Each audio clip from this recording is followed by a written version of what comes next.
Bonjour à toutes et à tous et merci beaucoup donc pour votre participation à cette table ronde co-organisée par Charline Hutin et moi-même avec le soutien du Centre canadien d'études allemandes et européennes, du Centre Jean Monnet de Montréal, du FDS, de l'École nationale d'administration publique et du programme MINDS du ministère canadien de la Défense. Donc, avant de commencer nos échanges, je voudrais rappeler que cette table ronde s'inscrit donc dans la continuité des réflexions amorcées lors du colloque sur la désinformation du 31 mars dernier, ainsi que de la conférence Quel plan B? Refonder la politique étrangère face à la politique prédatrice de l'administration Trump, organisée par l'Institut d'études internationales de Montréal, le réseau d'analyse stratégique et le Rubicon, avec le soutien de la faculté de sciences politiques et de droit de l'UQAM dans le cadre des rendez-vous Gérer l'agent. Cette journée, consacrée donc aux enjeux de sécurité et de défense, nous a amené à poser une question devenue centrale, c'est-à-dire comment renforcer nos capacités de dissuasion face à la Russie dans un contexte où le soutien des États-Unis devient incertain. Nous sommes en effet confrontés à une contestation croissante des alliances traditionnelles du droit international par Washington lui-même, contestation illustrée par les velléités d'achat du Groenland ou par les remises en cause explicites de l'OTAN. Et dans le même temps, ainsi que cela a été mentionné le 31 mars dernier, la guerre russo-ukrainienne a amplifié les campagnes de désinformation pro-russe et les ingérences de toute nature, fragilisant davantage la cohésion interne des démocraties européennes et transatlantiques. C'est précisément dans ce climat de tension, de pression informationnelle et de doute stratégique que se pose avec acuité la question des divisions politiques au sein même des États européens. Derrière ce titre, l'Europe, combien de divisions? Il s'agit d'interroger non seulement la capacité collective de l'Europe à agir, mais aussi l'état des sociétés, des systèmes politiques nationaux, particulièrement en Europe centrale et orientale. En effet, parler de plan B suppose aussi de s'interroger sur la faisabilité politique du dit plan B au sein des pays concernés. À cet égard, les États d'Europe centrale et orientale, en première ligne face aux menaces russes, sont indispensables à toute refondation crédible de l'architecture sécuritaire euro-atlantique. Pourtant, leurs évolutions politiques internes, parfois marquées par des tensions partisanes, des replis souverainistes ou des débats vifs sur l'orientation européenne, demeurent souvent sous-estimées dans les grandes analyses stratégiques, y compris ceux aux marges des structures transatlantiques, telles que les pays du Caucase, la Moldavie, voire même, en un sens, l'Ukraine elle-même. Comprendre ces dynamiques nationales, mais aussi celles en cours dans plusieurs autres pays européens, est pourtant indispensable. Sans ce diagnostic, toute tentative de bâtir une dissuasion solide et un front uni face à Moscou risque de se heurter à des fragilités internes. C'est donc à cet état des lieux et à ce travail d'analyse et de prospective que nous allons nous atteler ensemble aujourd'hui à travers une discussion articulée autour d'une série de questions auxquelles nos intervenants pourront répondre. Merci encore à toutes et à tous pour votre présence et votre engagement dans ces discussions essentielles. Et avant de laisser la parole à notre modératrice Charline Hutin, qui va donc gérer nos échanges, permettez-moi donc de vous la présenter. Charline Hutin est étudiante française à Montréal en études internationales avec une spécialisation en paix et sécurité. Elle s'intéresse particulièrement aux enjeux de lutte contre le terrorisme, au désarmement nucléaire des États dotés, ainsi qu'à l'interopérabilité militaire au sein de l'OTAN. En parallèle de son parcours académique, elle participe activement à diverses initiatives liées aux questions de sécurité et de défense, telles que Continuum Sécurité Défense de l'UHEDN et la simulation de l'OTAN organisée à Washington. Depuis 2022, elle est également très investie au sein de l'ASCU, la simulation sur le Conseil de l'Union européenne, où elle occupe récemment le rôle de rédactrice en chef. Charline, je vous cède la parole. Merci Laurent, bonjour à tous. Donc avant de commencer à discuter des questions sur le sujet d'aujourd'hui, je vais vous présenter rapidement. Donc on a d'abord Amélie Zima en Zoom aujourd'hui. Donc elle est responsable du programme sécurité européenne et transatlantique de l'IFRI. Elle est docteure en sciences politiques de l'Université Paris-Nanterre et sa thèse a porté sur le premier élargissement post-guerre froide de l'Organisation du traité de l'Atlantique Nord et ses travaux portent principalement sur l'OTAN et les systèmes politiques polonais. Elle a également été chercheuse au CEPRES de Prague, le Centre français de recherche en sciences sociales, un institut d'études politiques de l'Académie polonaise des sciences, et elle est également chercheuse post-doctorale au Centre de civilisation française de l'Université de Varsovie. Donc, merci Amélie d'être avec nous aujourd'hui depuis la France. On a ensuite Lucas Solay, qui a un doctorat en histoire et qui est chargé de cours donc, en histoire et à la maîtrise d'études internationales ici à l'Université de Montréal. Il est également chercheur au Centre Jean Monnet et coordonnateur du Centre canadien d'études allemandes et européennes. Donc, bonjour Lucas et merci d'être avec nous. On a ensuite Frédéric Labarre, donc, qui est diplômé d'un doctorat en études de la guerre du Collège militaire royal du Canada et chargé de cours à l'UQAM depuis 2024 et à Kingston depuis 2019. Il est également coprésident du groupe d'études sur la stabilité au Caucase du Sud depuis 2012. Ses champs d'expertise portent principalement sur la politique étrangère de la Russie et de ses relations avec l'OTAN, ainsi que sur les questions de désarmement et de dissuasion nucléaire. Son expertise se trouve à l'intersection de la gestion des programmes projets, de la gestion de l'éducation militaire et d'une solide expérience en matière de recherche analytique. Bonjour, Frédéric. Ensuite, nous avons Jean Combois, qui est professeur associé en politique européenne à l'Université américaine en Bulgarie depuis 2005.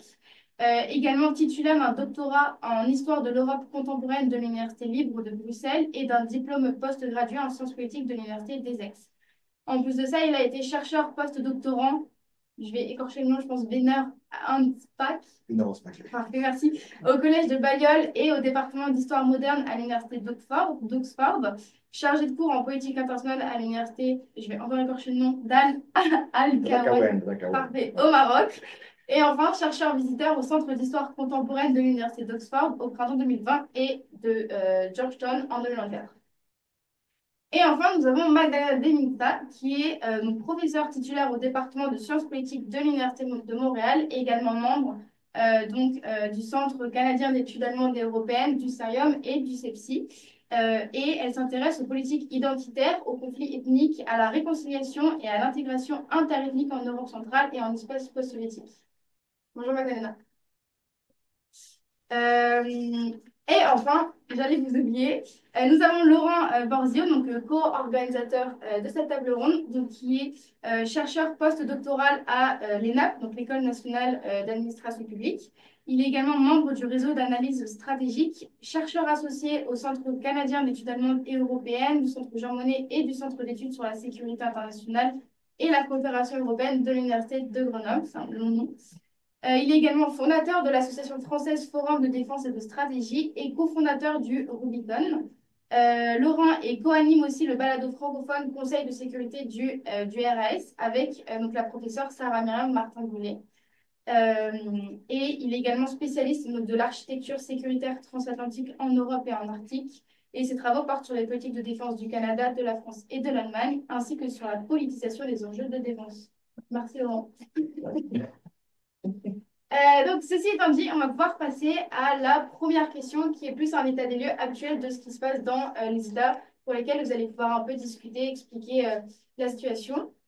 Donc, la première question qui est un peu longue, vous pouvez y répondre à votre guise, ce serait donc, sur les 12 derniers mois, il y a eu des élections ou des votes, et donc, y a-t-il eu des élections ou des votes, et quels furent leurs impacts sur la vie politique dans les pays au cœur de vos sujets d'études? Quel est l'état actuel de la vie politique et partisane dans ces derniers et a-t-on un parti clairement majoritaire ou plutôt une coalition fragile au pouvoir, une vive contestation politique interne de la légitimité gouvernementale? Je proposerai à Magdalena Deminta de commencer. Ça vous va? D'accord, ça me va. Merci beaucoup de m'inviter à cette table ronde. Je vais parler peut-être des pays qui n'ont pas de drapeau ici, la Moldova et la Géorgie.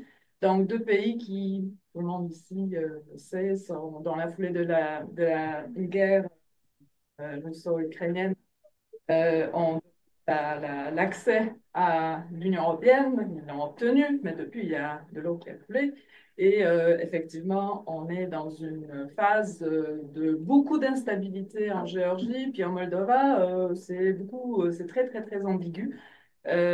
Donc, effectivement, il y avait des élections, tant en Géorgie qu'en Moldova en octobre dernier, et qui ont comme confirmé ce qu'on savait déjà, mais voilà qu'on se retrouve avec une Géorgie ébranlée par des protestations, contestations contre les résultats de l'élection parlementaire qui a porté au pouvoir, encore une fois, le rêve géorgien, un parti qui est au pouvoir depuis 2012 et qui de plus en plus s'est rapproché donc de la Russie pour des raisons dont je pourrais parler longuement, et moi longuement aussi,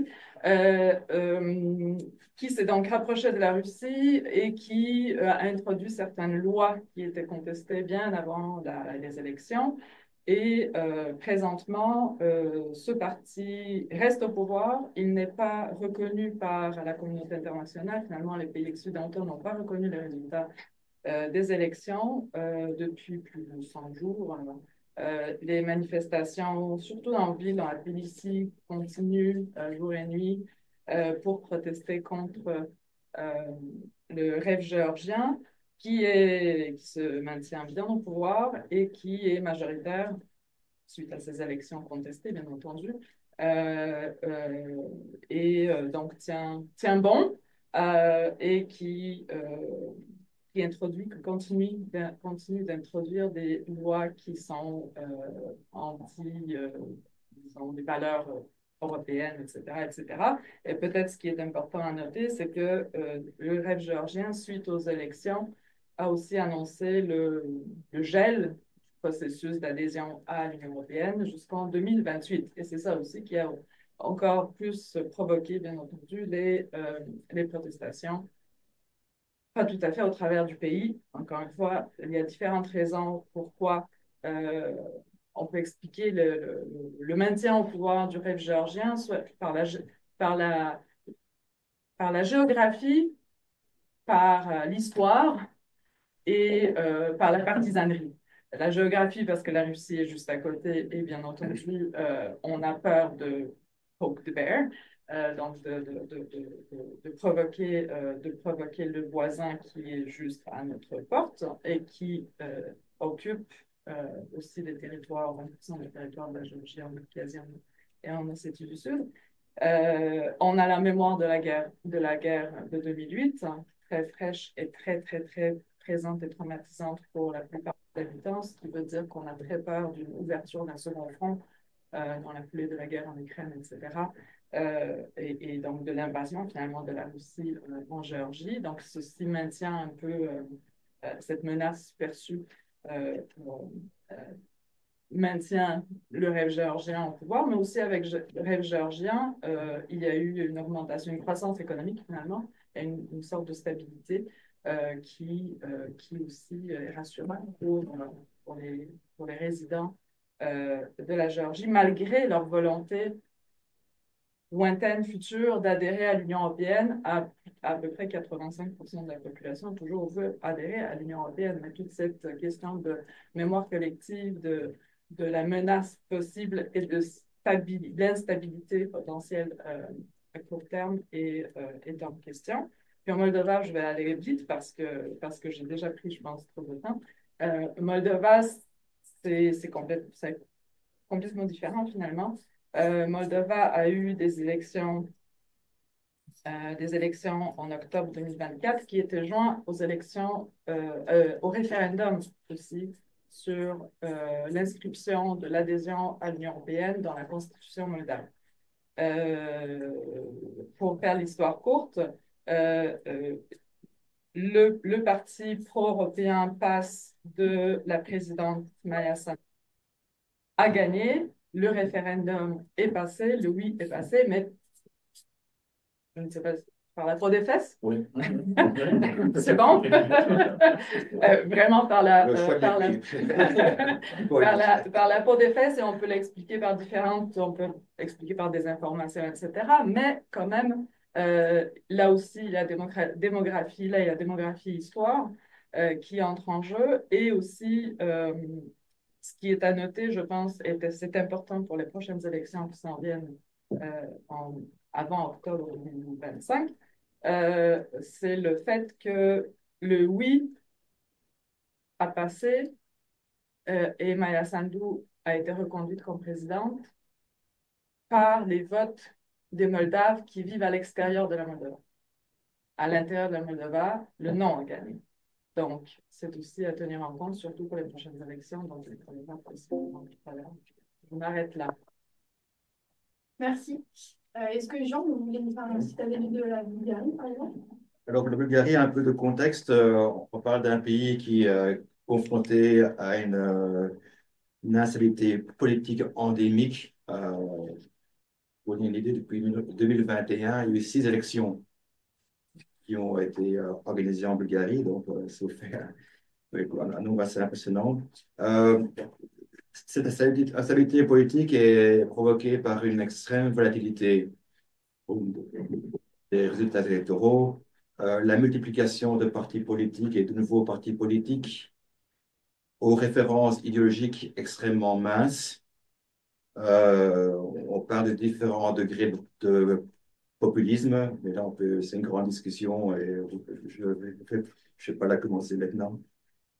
Certainement, la Russie ne peut que se réjouir de ce climat d'instabilité. Il y a des soupçons de soutien direct ou du moins indirect de la Russie à certains de ses partis ou mouvements politiques.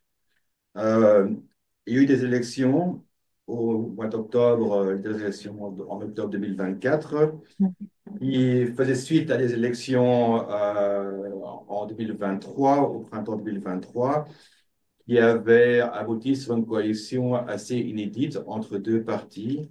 Euh, le parti pro-réformiste, pro-européen de Continuons le changement, qui est un nouveau parti politique qui a été créé en 2021, et le parti GERB, qui est le parti de centre-droit le plus historique, disons, avec son leader Borisov, qui était Premier ministre entre 2014 et 2021. Euh, pour faire les choses assez simple, au niveau des lignes de division, clivage entre les partis politiques, avant la guerre en Russie, la situation était relativement plus claire. Il y avait un clivage entre les partis pro-occidentaux et pro-réforme, c'est-à-dire anti-corruption, et les partis qui étaient anti-occidentaux et qui refusaient d'adresser les problèmes de corruption, avec le parti de guerre que j'ai mentionné, qui était un peu dans une position plus ambiguë, mais qui, au niveau politique étrangère, suivait finalement, s'alignait complètement sur la politique étrangère d'Angela Merkel. Euh, Maintenant, la situation actuelle, on a une ligne de clivage un peu plus confuse, dans le sens où on a deux clivages qui s'entre-chevauchent. On a toujours ce clivage entre partis pro-européens et pro-occidentaux. Et maintenant, à l'ère Trump, il faut un peu questionner qu'est-ce que ça veut dire d'être pro-occidental. Enfin bon, et des partis anti-corruption. Et il y a aussi, dans l'enchevêtrement de ces clivages, il y a maintenant des partis qui sont, qui sont beaucoup moins volontaristes en matière de réforme anticorruption et qui affichent une adhésion aux vues euro-atlantistes. Cela dit, avec le nouveau gouvernement qui s'est constitué, donc maintenant un gouvernement depuis octobre 2024, avec le parti qui est revenu au pouvoir, euh, le Parti socialiste, euh, le parti il y a un tel peuple qui est ancien, ce nouveau parti populiste qui a été constitué en 2021, et avec le soutien en dehors du Parlement du parti de la minorité turque, aussi une autre dimension dans la politique bulgare. Euh, Fait aussi tout à fait classique en politique bulgare, on parle de coalitions fragiles qui ont des majorités extrêmement minces au Parlement, donc qui sont sujettes tristement à un chantage d'un autre parti, ce qui peut poser des problèmes au niveau de grands choix de politique extérieure où ou un plus petit parti peut faire du chantage aux autres partis. Euh, donc voilà, c'est un peu pour le contexte. Donc, une très grande incertitude, une très grande instabilité, des lignes de vision qui sont de moins en moins claires. Et finalement, par exemple, Borisov, le ministre, a déjà, dans ses déclarations récentes, manifesté son soutien aux vues de Trump. Alors, c'est facile parce qu'il dit, moi, je suis toujours pro-occidental, mais en soutenant les vues de Trump vis-à-vis de la Russie, ça atténue déjà fortement ce qu'on considère, nous, étant comme les vues pro-occidentales, tout spécialement dans le cadre du conflit entre l'Ukraine et la Russie. Voilà. Merci beaucoup. Mélizima, qu'en est-il des pays qui sont dans vos sujets d'études? Oui, merci. Je vais me concentrer principalement sur la Pologne, si vous le permettez. Alors, pour l'état des lieux en Pologne, en fait, depuis l'automne 2023, en fait, on a une large coalition au pouvoir qui est emmenée par Donald Tusk. Donald Tusk qui a déjà été Premier ministre entre 2007 et 2014 et qui a ensuite été président du Conseil européen. Donc, c'est une coalition qui regroupe des libéraux, des chrétiens-démocrates, des agrariens, des sociodémocrates. Donc, c'est vraiment une grande coalition dont on n'a pas du tout l'habitude en France, hein. C'est vraiment de mixer à ce point des partis de droite et de gauche ça peut être quelque chose d'un peu étrange à observer. Alors cette coalition, elle est unie en fait autour d'enjeux clairs, d'enjeux majeurs, qui est d'une part restaurer en fait l'état de droit en Pologne. Après les années PiS de 2015 à 2023. Et donc, c'est un chantier qui est vraiment extrêmement complexe parce que restaurer l'état de droit, ça veut dire intervenir tant dans des domaines aussi divers que l'éducation nationale, les médias publics, mais aussi évidemment la justice. Donc un agenda qui est en fait extrêmement chargé, extrêmement complexe, puisque en fait on se rend compte qu'une fois que des mesures autoritaires ont été mises en place, une fois que l'état de droit est bousculé, en fait il est extrêmement difficile aussi de revenir en arrière, notamment pour tout ce qui est nomination des personnels, notamment dans le domaine de la justice. Donc voilà, un agenda très chargé. Cette coalition, elle est globalement stable autour de cet enjeu-là, autour de cet enjeu de l'état de droit. Elle est stable aussi parce qu'il y a eu d'une certaine façon une répartition assez intelligente des postes entre les différents membres de la coalition. En fait, tous les chefs des partis ont eu des fonctions majeures, que ce soit vice-premier ministre, que ce soit président de l'Assemblée nationale, par exemple, et des postes aussi qui correspondent à leur domaine d'activité, disons, à des champs où les partis sont légitimes. Je pense par exemple à la gauche qui a reçu le portefeuille de la famille et de la politique sociale. Voilà, donc une répartition intelligente des postes et puis aussi une même perception des enjeux internationaux et notamment de la guerre en Ukraine, hein. La coalition là-dessus est aussi unie. Là où on a pu avoir des failles, c'est plutôt sur les questions sociétales et notamment sur la question de la dépénalisation et de la libéralisation de l'avortement. Hein, les possibilités d'avortement en Pologne ont été extrêmement restreintes par le gouvernement PiS et surtout elles ont été pénalisées, c'est-à-dire que quelqu'un qui aide une femme à avorter eh bien, peut finir au pénal. Et donc, si globalement dans la coalition il y a un accord sur le fait que l'avortement doit être dépénalisé, il n'y a pas d'accord sur le fait qu'il doit être libéralisé. Et quand on parle de libéralisation, hein, pour les partis de gauche, c'est aller un avortement possible jusqu'à 12 semaines, par exemple, ce qu'on peut voir dans d'autres pays d'Europe, notamment la France. Donc ça, il n'y a pas d'accord là-dessus. Et en fait, c'est quelque chose qui est vraiment une épine dans le pied du gouvernement Tusk, et notamment de Donald Tusk lui-même, parce que c'était sa promesse électorale.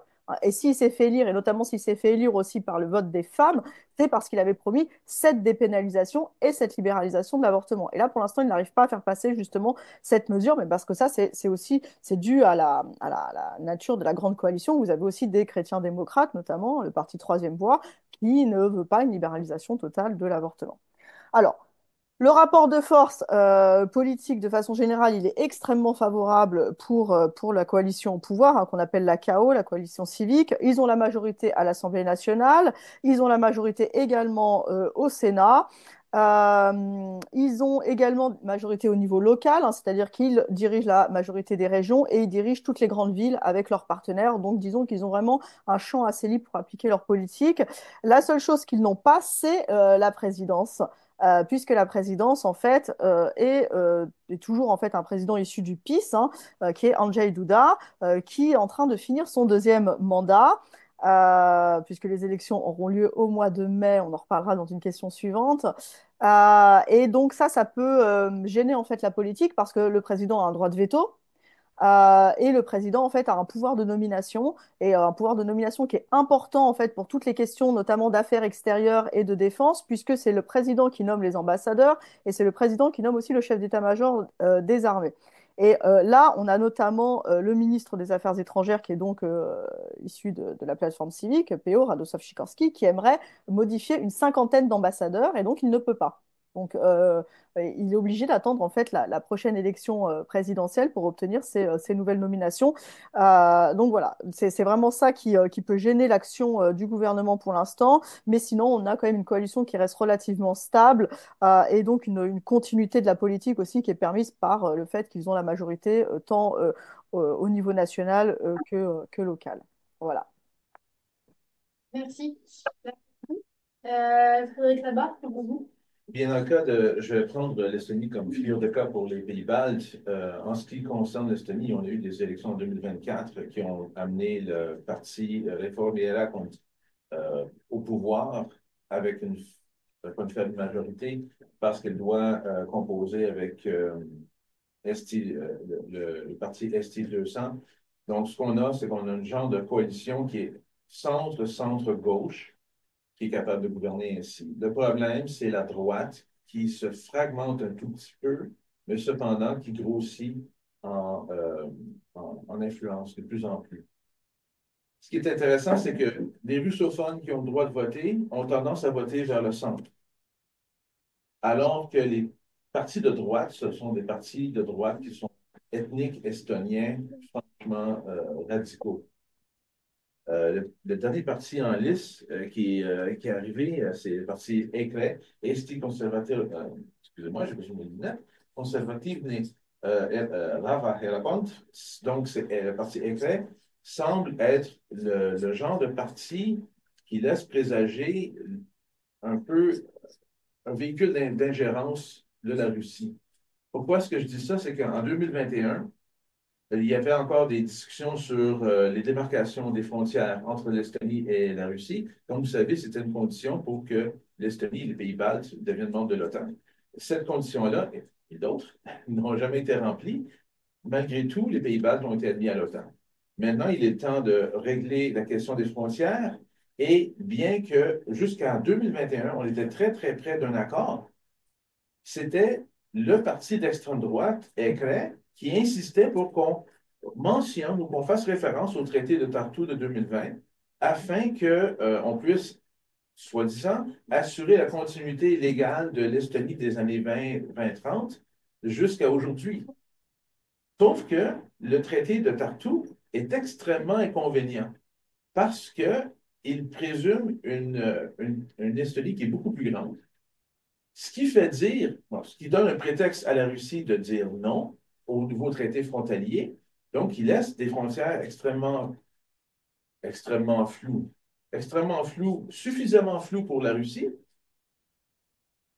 mais certainement pas floues pour le canon du droit international. Parce qu'on s'entend que ce sont les frontières de 1945 qui dominent ici. Et tout le monde s'accorde là-dessus, l'OTAN s'accorde là-dessus, mais ça fait dire des choses vraiment énormes à EKRE qui disent non, en fait, l'Estonie, il y a 15% de notre territoire qui est captif de la Russie depuis 1941.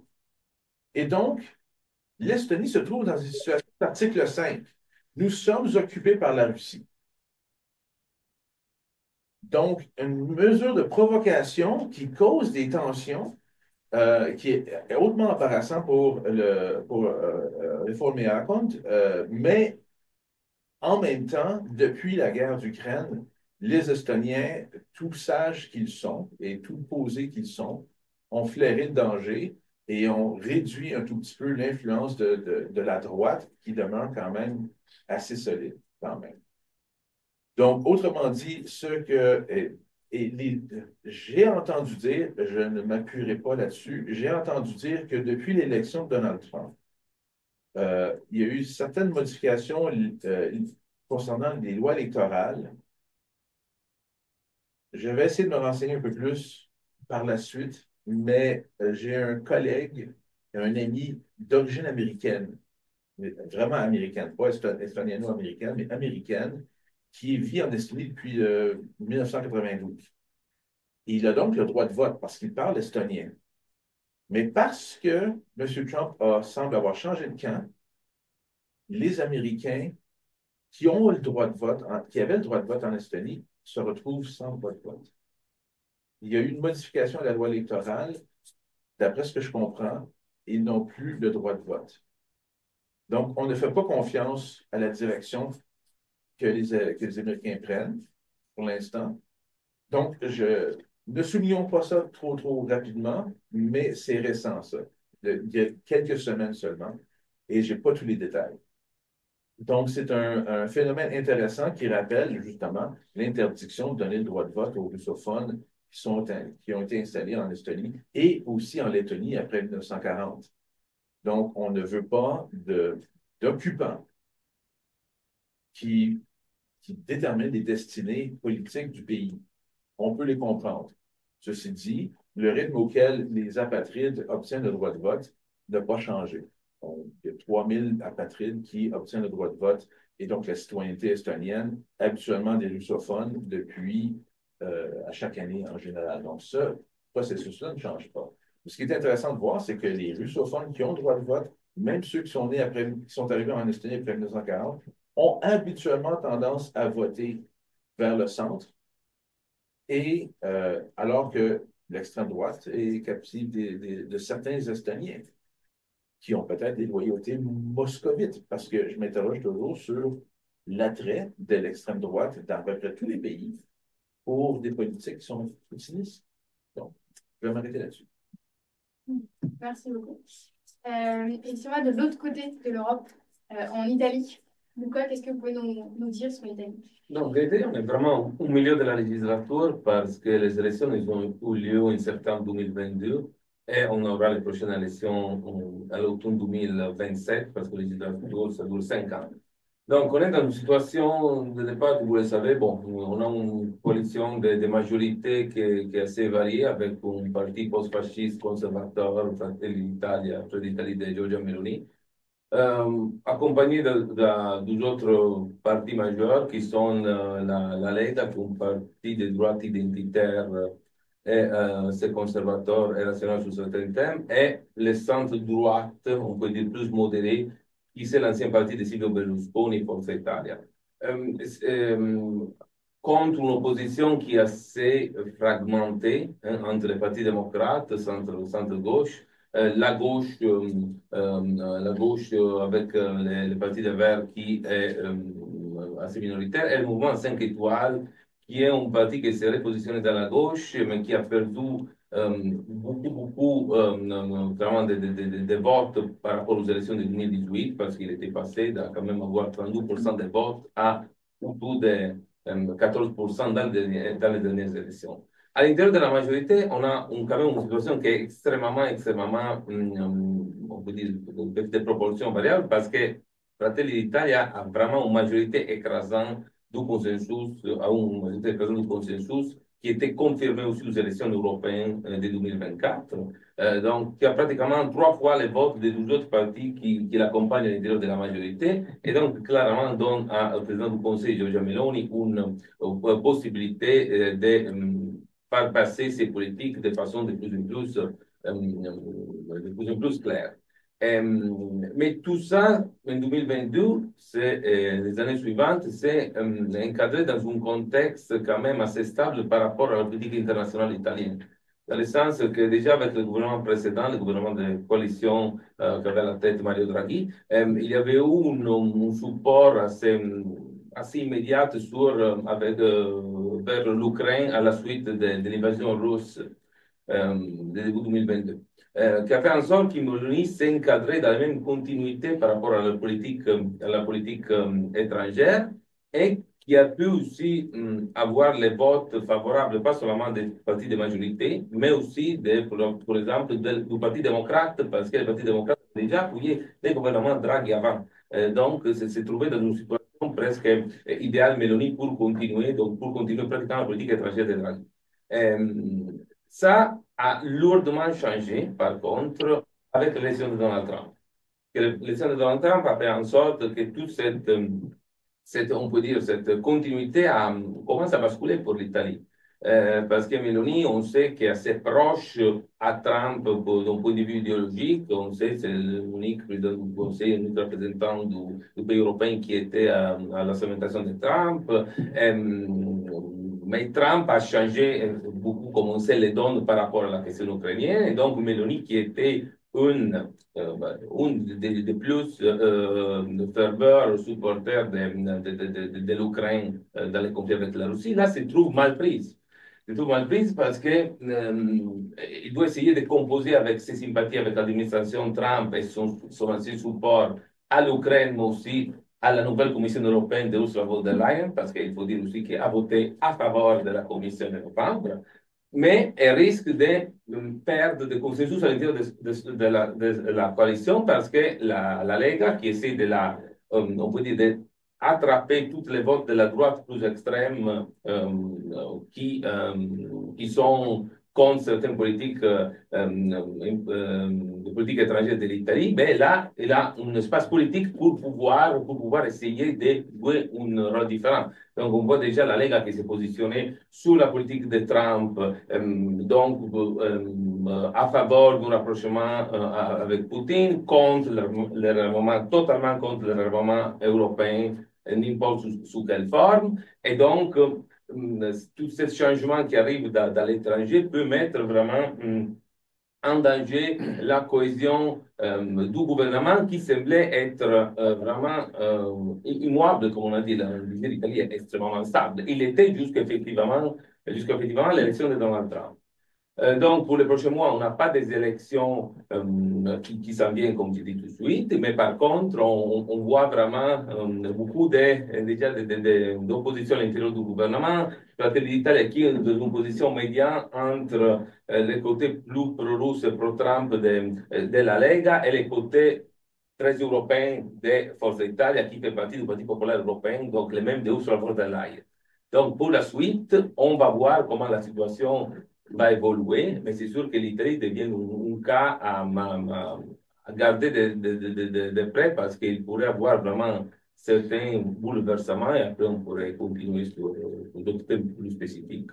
Mais pour le moment, j'aimerais ici. Merci, Louda. On va finir avec vous, Laurent, concernant l'Allemagne. Oui, merci Charline. Ce qui est bien de parler, parce que dit je parlais plus de la France, par l'Allemagne, c'est moins de parler d'un pays qui va vers la stabilité. Là, ça fait du bien parce que moi, ça permet d'avoir des propos moins optimistes pour changer. Pour ce qui est de l'Allemagne, en fait, on a eu les élections donc, il y a quelques semaines de ça, donc le 28 février dernier. Avec un résultat assez intéressant, c'est que on va avoir un nouveau gouvernement de coalition. D'ailleurs, l'accord de coalition a été annoncé ce matin. Il y a une heure de ça, enfin, une heure et demie de ça, il y a eu une conférence justement pour présenter l'accord de coalition. Là où on peut noter un petit bémol, c'est que on revient sur une grande coalition, c'est-à-dire SPD, donc sociaux-démocrates et conservateurs, ce qui normalement, en temps normal, est censé être l'exception, mais sur les 20 dernières années, c'est devenu la norme.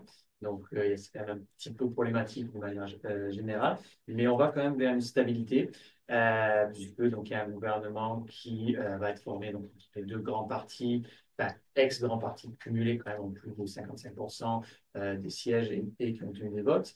Là où on a de la stabilité aussi, c'est qu'il y avait une crainte par rapport à ça, c'est que on a une aile gauche du SPD qui est connue pour être plutôt pro-russe. Or, on verra comment ça évolue, mais il y a un point sur lequel l'autre aile plus, on va dire, atlantiste européenne et plutôt anti-russe l'a remporté, c'est qu'a priori, le SPD garderait en fait le poste de ministère de la Défense, c'est-à-dire ce serait toujours Pistorius, donc l'actuel occupant qui resterait en place, qui est considéré comme un excellent ministre de la Défense, ce qui va permettre une meilleure continuité, qui était connu aussi pour être plutôt pro-ukrainien, beaucoup plus que le chancelier Olaf Scholz. Donc on va avoir une position qui va s'améliorer par rapport à ça, puisque justement le chancelier Merz, donc chrétien-démocrate, lui est connu comme étant plus justement pro-ukrainien, et même maintenant plus CDO de type Adenauer, puisque dit que maintenant il faut se méfier aussi des Américains et qu'il faut développer le pilier européen. Donc on va plutôt vers une stabilité avec quand même un petit risque, c'est que quand même l'accord de coalition va être soumis au vote des adhérents du SPD. Tout dépend voilà, s'ils acceptent ou pas, parce que là, c'est tous les adhérents qui votent. Donc, c'est un peu quand même l'inconnu, donc il faudra vérifier. Après, au niveau des élections, là, il y a eu un peu une frayeur sur le score de l'AfD, puisqu'ils ont mis très haut à 20%, mais beaucoup de gens craignaient un AfD en tête, voire une coalition de CDU-AfD. Dans les faits, il y avait quand même peu de risques. Par rapport à ça, on a plus eu une peur qu'une vraie menace. Mais on a quand même un AfD, donc Alternative Deutschland, qui est l'extrême droite, qui quand même fini avec le plus haut score de son histoire, à 20%, qui maintenant dans les sondages quand même flirte avec la CDU, c'est-à-dire la CDU est passée à peu près à 25, l'AfD est à 24. Donc, on voit quand même qu'il y a un soutien assez fort. Également des partis plutôt d'extrême gauche qui sont connus aussi pour leur tendance pro-russe, que ce soit Die Linke ou l'Alliance pour Sarah Wagenknecht, qui cumulés ont fait quand même 13%. Donc on a quand même l'équivalent à peu près de presque, on va dire, un tiers à 40% de l'électorat quand même qui vote pour des partis connus pour du russophilie. On appelle ça Putin Caster. Donc quand même, on a un problème par rapport à ça, mais on a quand même une stabilité aussi qui est renforcée par le fait que, par chance, l'alliance, ni Sarah Wagenknecht, le parti de Sarah Wagenknecht, ni la FDP n'ont pu être dans le Bundestag, ce qui est une chance en termes de stabilité, parce que en fait, ça signifie que ben, justement, on a pu avoir un gouvernement de coalition. Si on aurait eu ces deux partis-là en plus, pour avoir, ou juste Sarah Wagenknecht, pour avoir un gouvernement majoritaire, il aurait fallu que les Verts se rajoutent, ce qui veut dire que la seule opposition qu'on aurait eue au Bundestag, c'est une opposition de l'AfD et de Die Linke avec Sarah Wagenknecht. Pardon. Ce qui fait qu'au moins là, on a un parti modéré classique qui est dans l'opposition, qui est, même si derrière l'AfD, peut justement être une autre alternative. Donc on a quand même une stabilité quand même par rapport à ça, mais avec des partis aussi qui vont avoir besoin de se réinventer, les Verts, les FDP, les libéraux qui, eux, sont même plus dans le Bundestag, qui vont avoir besoin de se réinventer. Les têtes des Verts sont parties. Ils ont toutes soit annoncé leur retrait, soit ils vont être nommés, par exemple, à l'ONU. Donc là, on va avoir quand même une évolution, mais de manière générale, on est sur une stabilité, y compris gouvernementale, ce qui n'est pas le cas de la précédente coalition. Max. Parfait, merci beaucoup. On va pouvoir passer à la deuxième question, donc, qui concerne les enjeux internationaux et de défense. On parle ici donc, de l'Ukraine, de la Russie, de l'élargissement de l'Union européenne ou de l'OTAN. Donc ces enjeux-là, est-ce qu'ils font l'objet en ce moment d'un consensus politique au sein donc des pays desquels vous avez parlé à l'instant, ou pas du tout? Je commence. Je vous prendre la main. D'accord, ça c'est... alors, bien entendu que l'élargissement à l'Union européenne fait partie des enjeux majeurs, tant en Géorgie qu'en Moldova. Bien entendu que l'Ukraine fait partie des débats, etc., parce que c'est la région, parce que la Russie, parce qu'on a aussi la mémoire des guerres séparatistes dans les années 90 et en Géorgie 2008. Il n'y a pas le consensus n'est pas nécessairement là. Alors, si en Géorgie, par rapport à l'Ukraine, on s'entend, ça, il n'y a pas par rapport à l'Ukraine, en Géorgie, on s'entend que la Russie, il y a eu une invasion de l'Ukraine. Ça, c'est clair. En Moldova, c'est plus ambigu. En Moldova, il y a une partie de la population qui va plutôt dire que ouais, c'est l'OTAN, c'est peut-être cet autre discours qu'on a un peu provoqué la Russie. C'est souvent cette partie de la population qui se retrouve bien dans ce qu'on appelle, ou ce que Poutine appelle le Ruski Mir, donc le monde russe. Ça ne veut pas dire qu'ils sont pro-russes ou pro-Poutine, mais ils sont proches de point de vue culturel, historique, etc., et linguistique de ce monde, largement compris.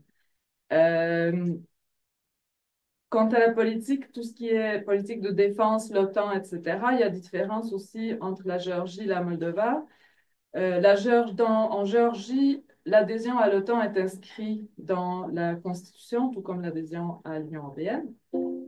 C'est dans la Constitution. Par contre, il n'y a pas beaucoup d'illusions quant à l'adhésion prochaine de la Géorgie à l'OTAN, non pas seulement parce que le rêve géorgien présentement se rapproche de la Russie, mais bien avant aussi, on attend, ça fait longtemps, il y a des promesses qu'on dit en l'air, cette question de la capacité de la Géorgie de se défendre ou d'être protégée par garant, quelqu'un qui garant, c'est un enjeu majeur puisque, comme je dis, il y a cette perception de la menace de la Russie, de l'invasion, de la guerre, etc., est très, très, très présente au sein de la société géorgienne.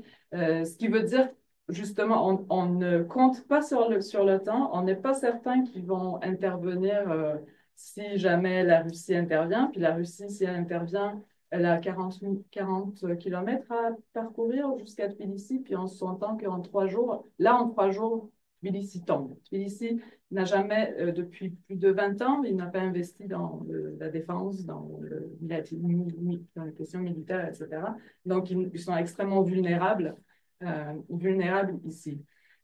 Moldova, c'est un peu différent parce que non seulement l'adhésion à l'OTAN, etc., n'est pas inscrit dans la Constitution, mais ce qui est inscrit dans la Constitution, c'est la neutralité de la Moldova. Donc, la neutralité, toutes sortes d'accords militaires, etc., est impossible. Ça a été mis par Maya Sandu sur l'agenda.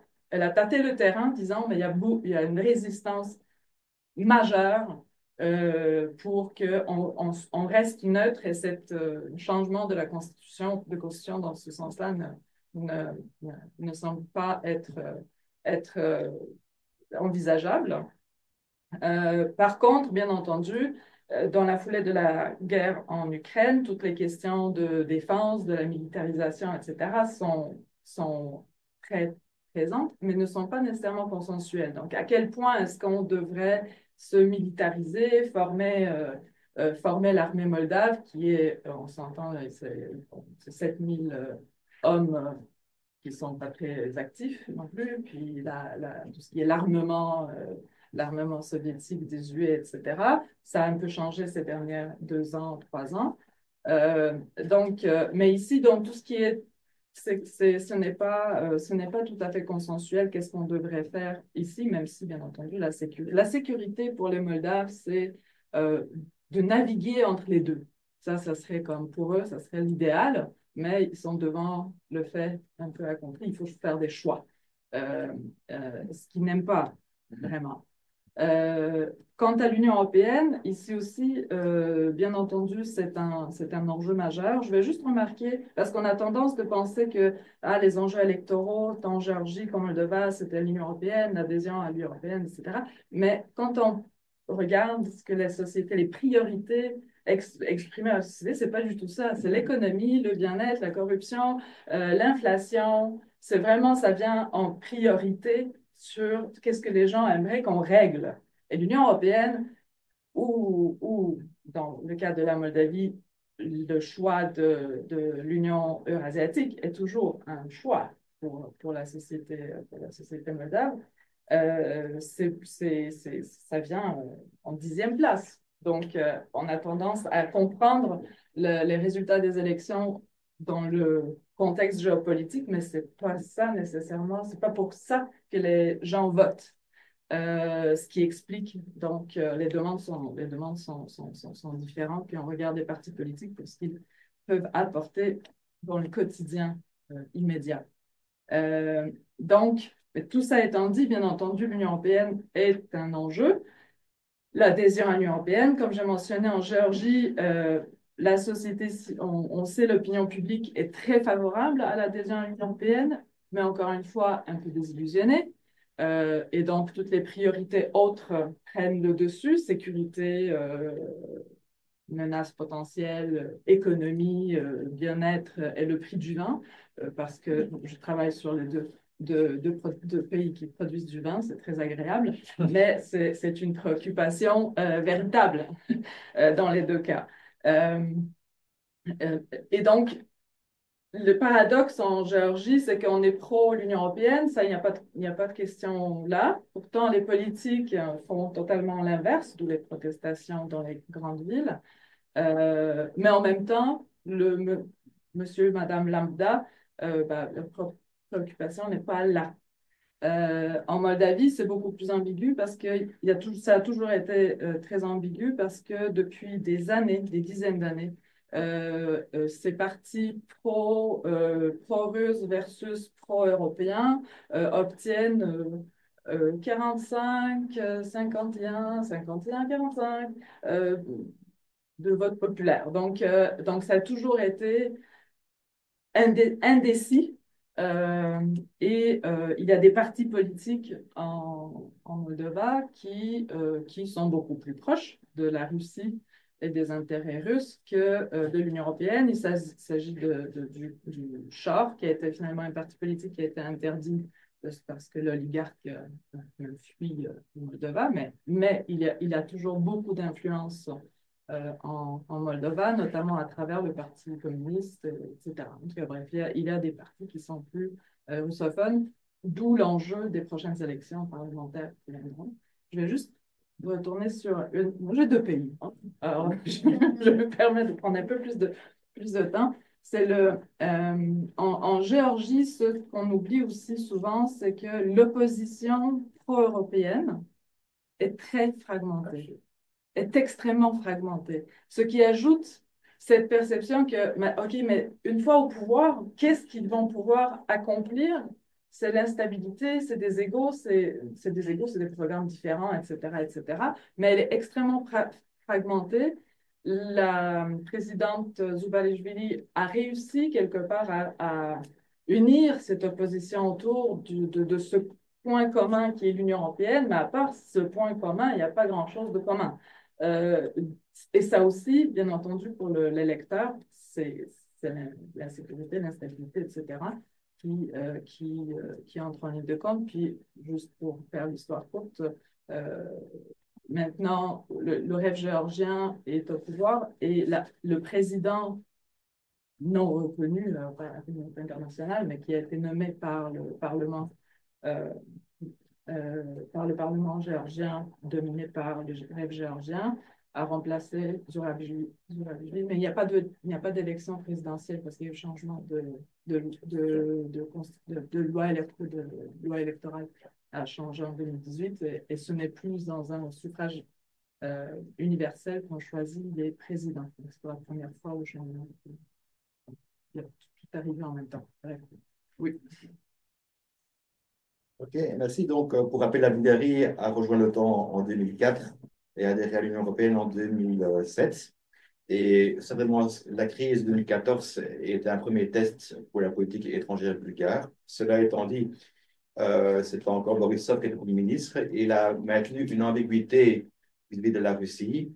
Il suivait en fait Merkel, qui était elle-même aussi très ambiguë pour faire tout. Les changements politiques en 2021 ont rendu possible un changement de la politique étrangère bulgare vis-à-vis d'un support plus affirmé des politiques euro-atlantistes. Hein? Et ça s'est certainement consolidé quand il y a eu la coalition en 2023-2024 entre le parti GERB et le parti pro-réformiste, où là, vraiment, il y a eu toute une série de votes au Parlement bulgare qui ont condamné la Russie, qui ont rappelé le soutien à l'Ukraine, etc., etc. Cela dit, un petit bémol à ça, il y avait encore une contestation au niveau du président, qui était socialiste et qui a tout le temps fait des déclarations pro-russes. Et dans le contexte de gouvernement intérimaire qu'on appelle en Bulgarie, le rôle du président devenait beaucoup plus visible et important en matière de politique étrangère. Quand on a un gouvernement régulier, le rôle du président est beaucoup moindre.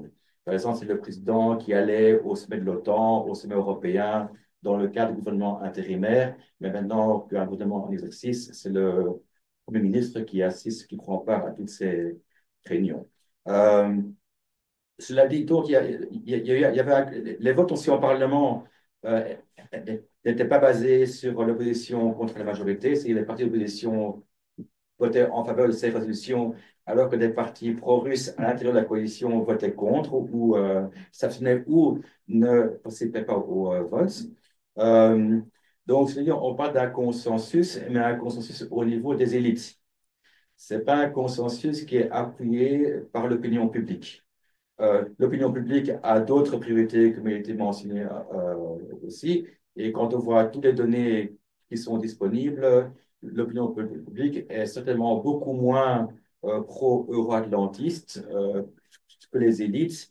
On voit par exemple en Bulgarie encore le soutien le plus faible à l'OTAN, en Bulgarie parmi les pays qui sont membres de l'OTAN, soutien le plus faible ou un des plus faibles pour le soutien au niveau d'achat d'armes pour l'Ukraine, et aussi le soutien le plus faible au niveau de l'adhésion de l'Ukraine à l'Union européenne.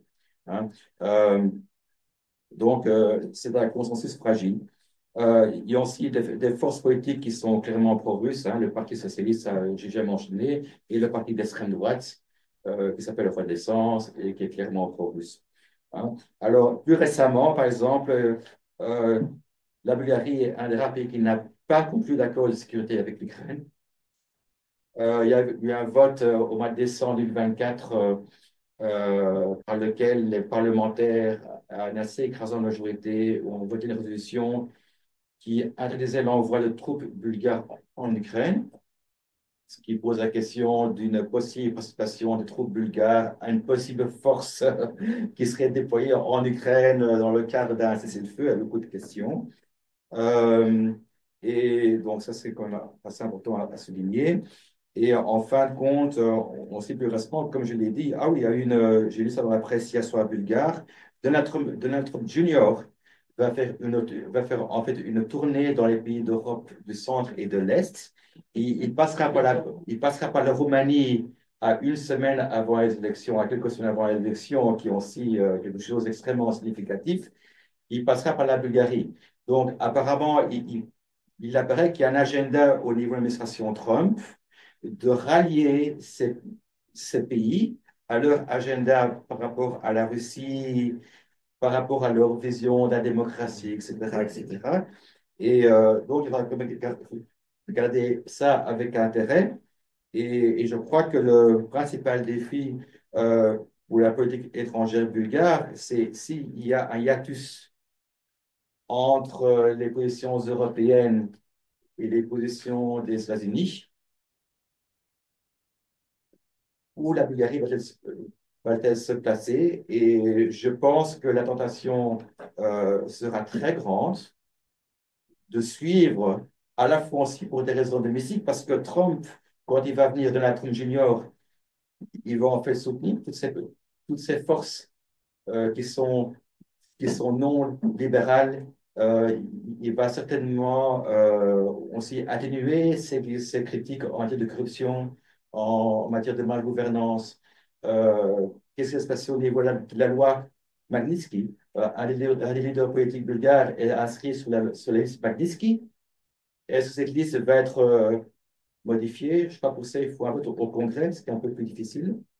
Mais ça pose des questions. Donc, il fait partie vraiment de l'institut, mais vraiment un consensus pour l'instant qui est très fragile, qui ne repose pas sur un soutien populaire, ça c'est clair, et donc qui est très incertain pour le futur. J'ai une question pour Luca maintenant, peut-être qu'on peut garder les questions pour après. On verra tout ce que ça fait.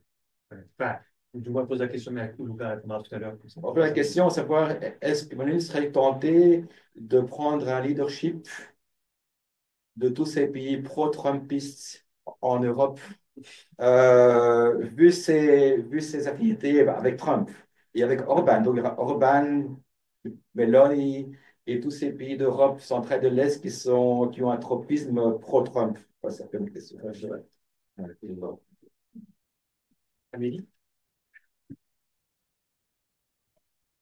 Alors, concernant les enjeux internationaux européens et OTAN en Pologne, alors la Pologne fait partie quand même des pays les plus pro-européens, la population parmi les plus pro-européens. Quand on regarde les eurobaromètres, on est toujours sur des taux à 75-80% d'opinion favorable, et cela même quand il y avait le gouvernement PiS qui était au pouvoir entre 2015 et 2023, ce qui explique d'ailleurs que le PiS n'a jamais eu d'idée de Polexit, par exemple, parce qu'il savait très bien que ça aurait été très fortement impopulaire, qu'il n'aurait pas été suivi.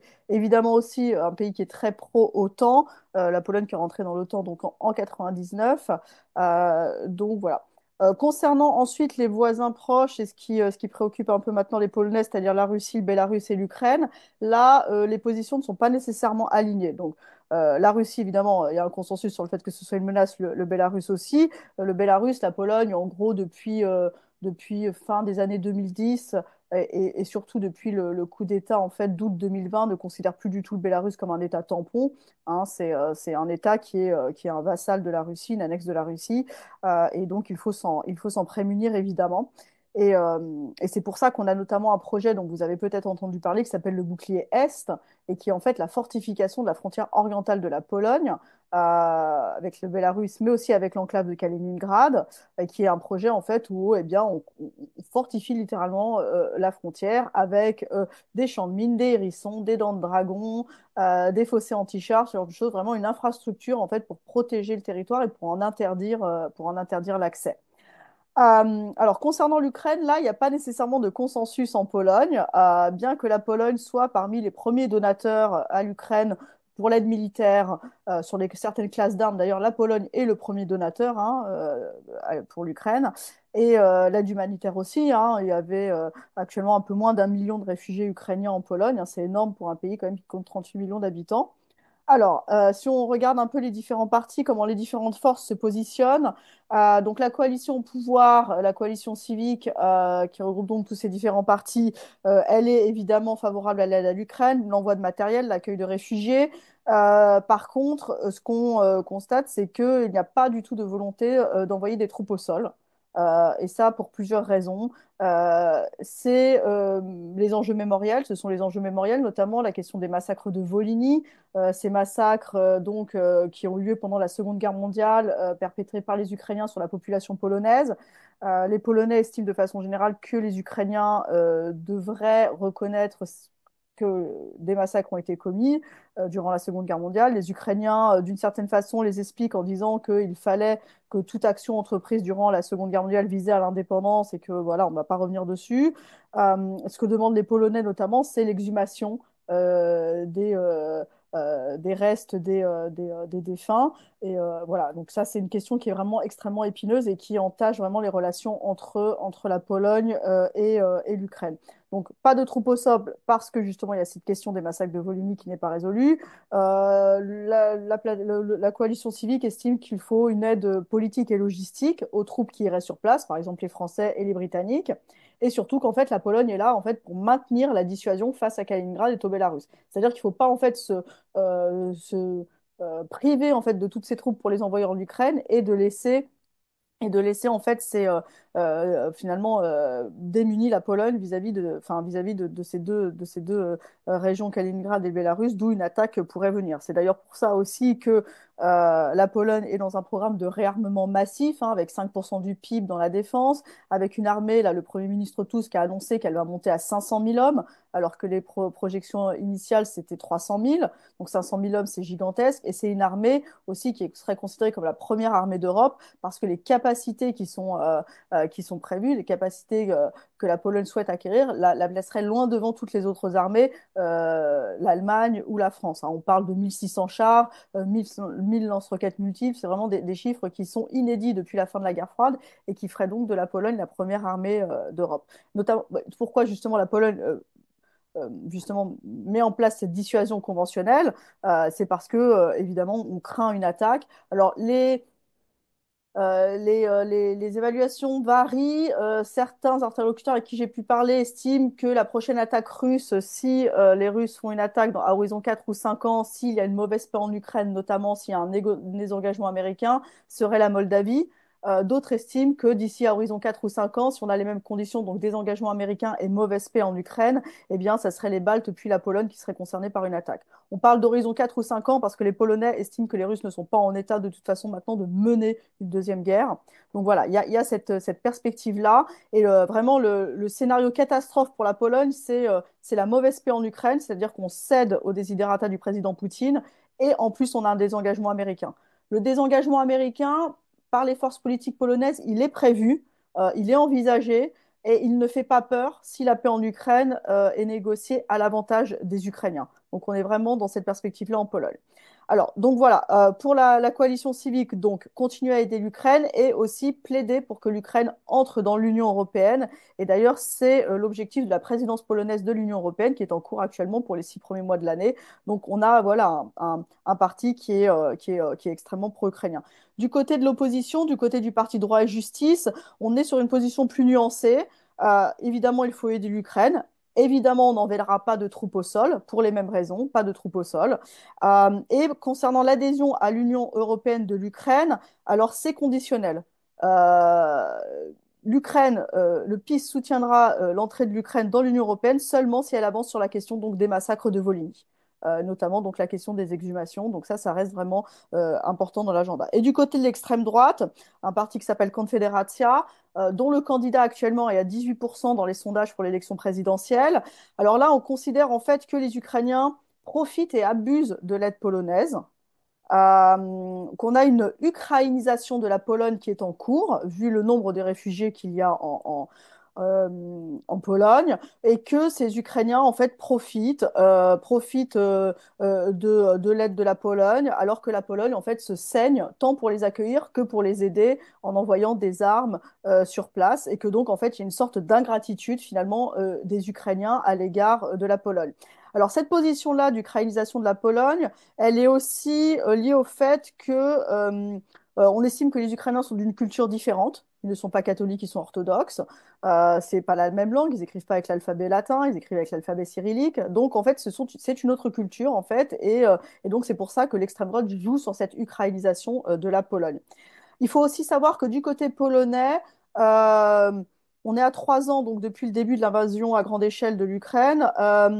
Les Polonais en fait ont une sorte de fatigue de cette guerre, on le voit dans les enquêtes d'opinion. En fait, il n'y a plus autant de bienveillance en fait envers les réfugiés ukrainiens, justement parce qu'on estime qu'ils viennent se réfugier en Pologne, qu'ils ne se battent pas.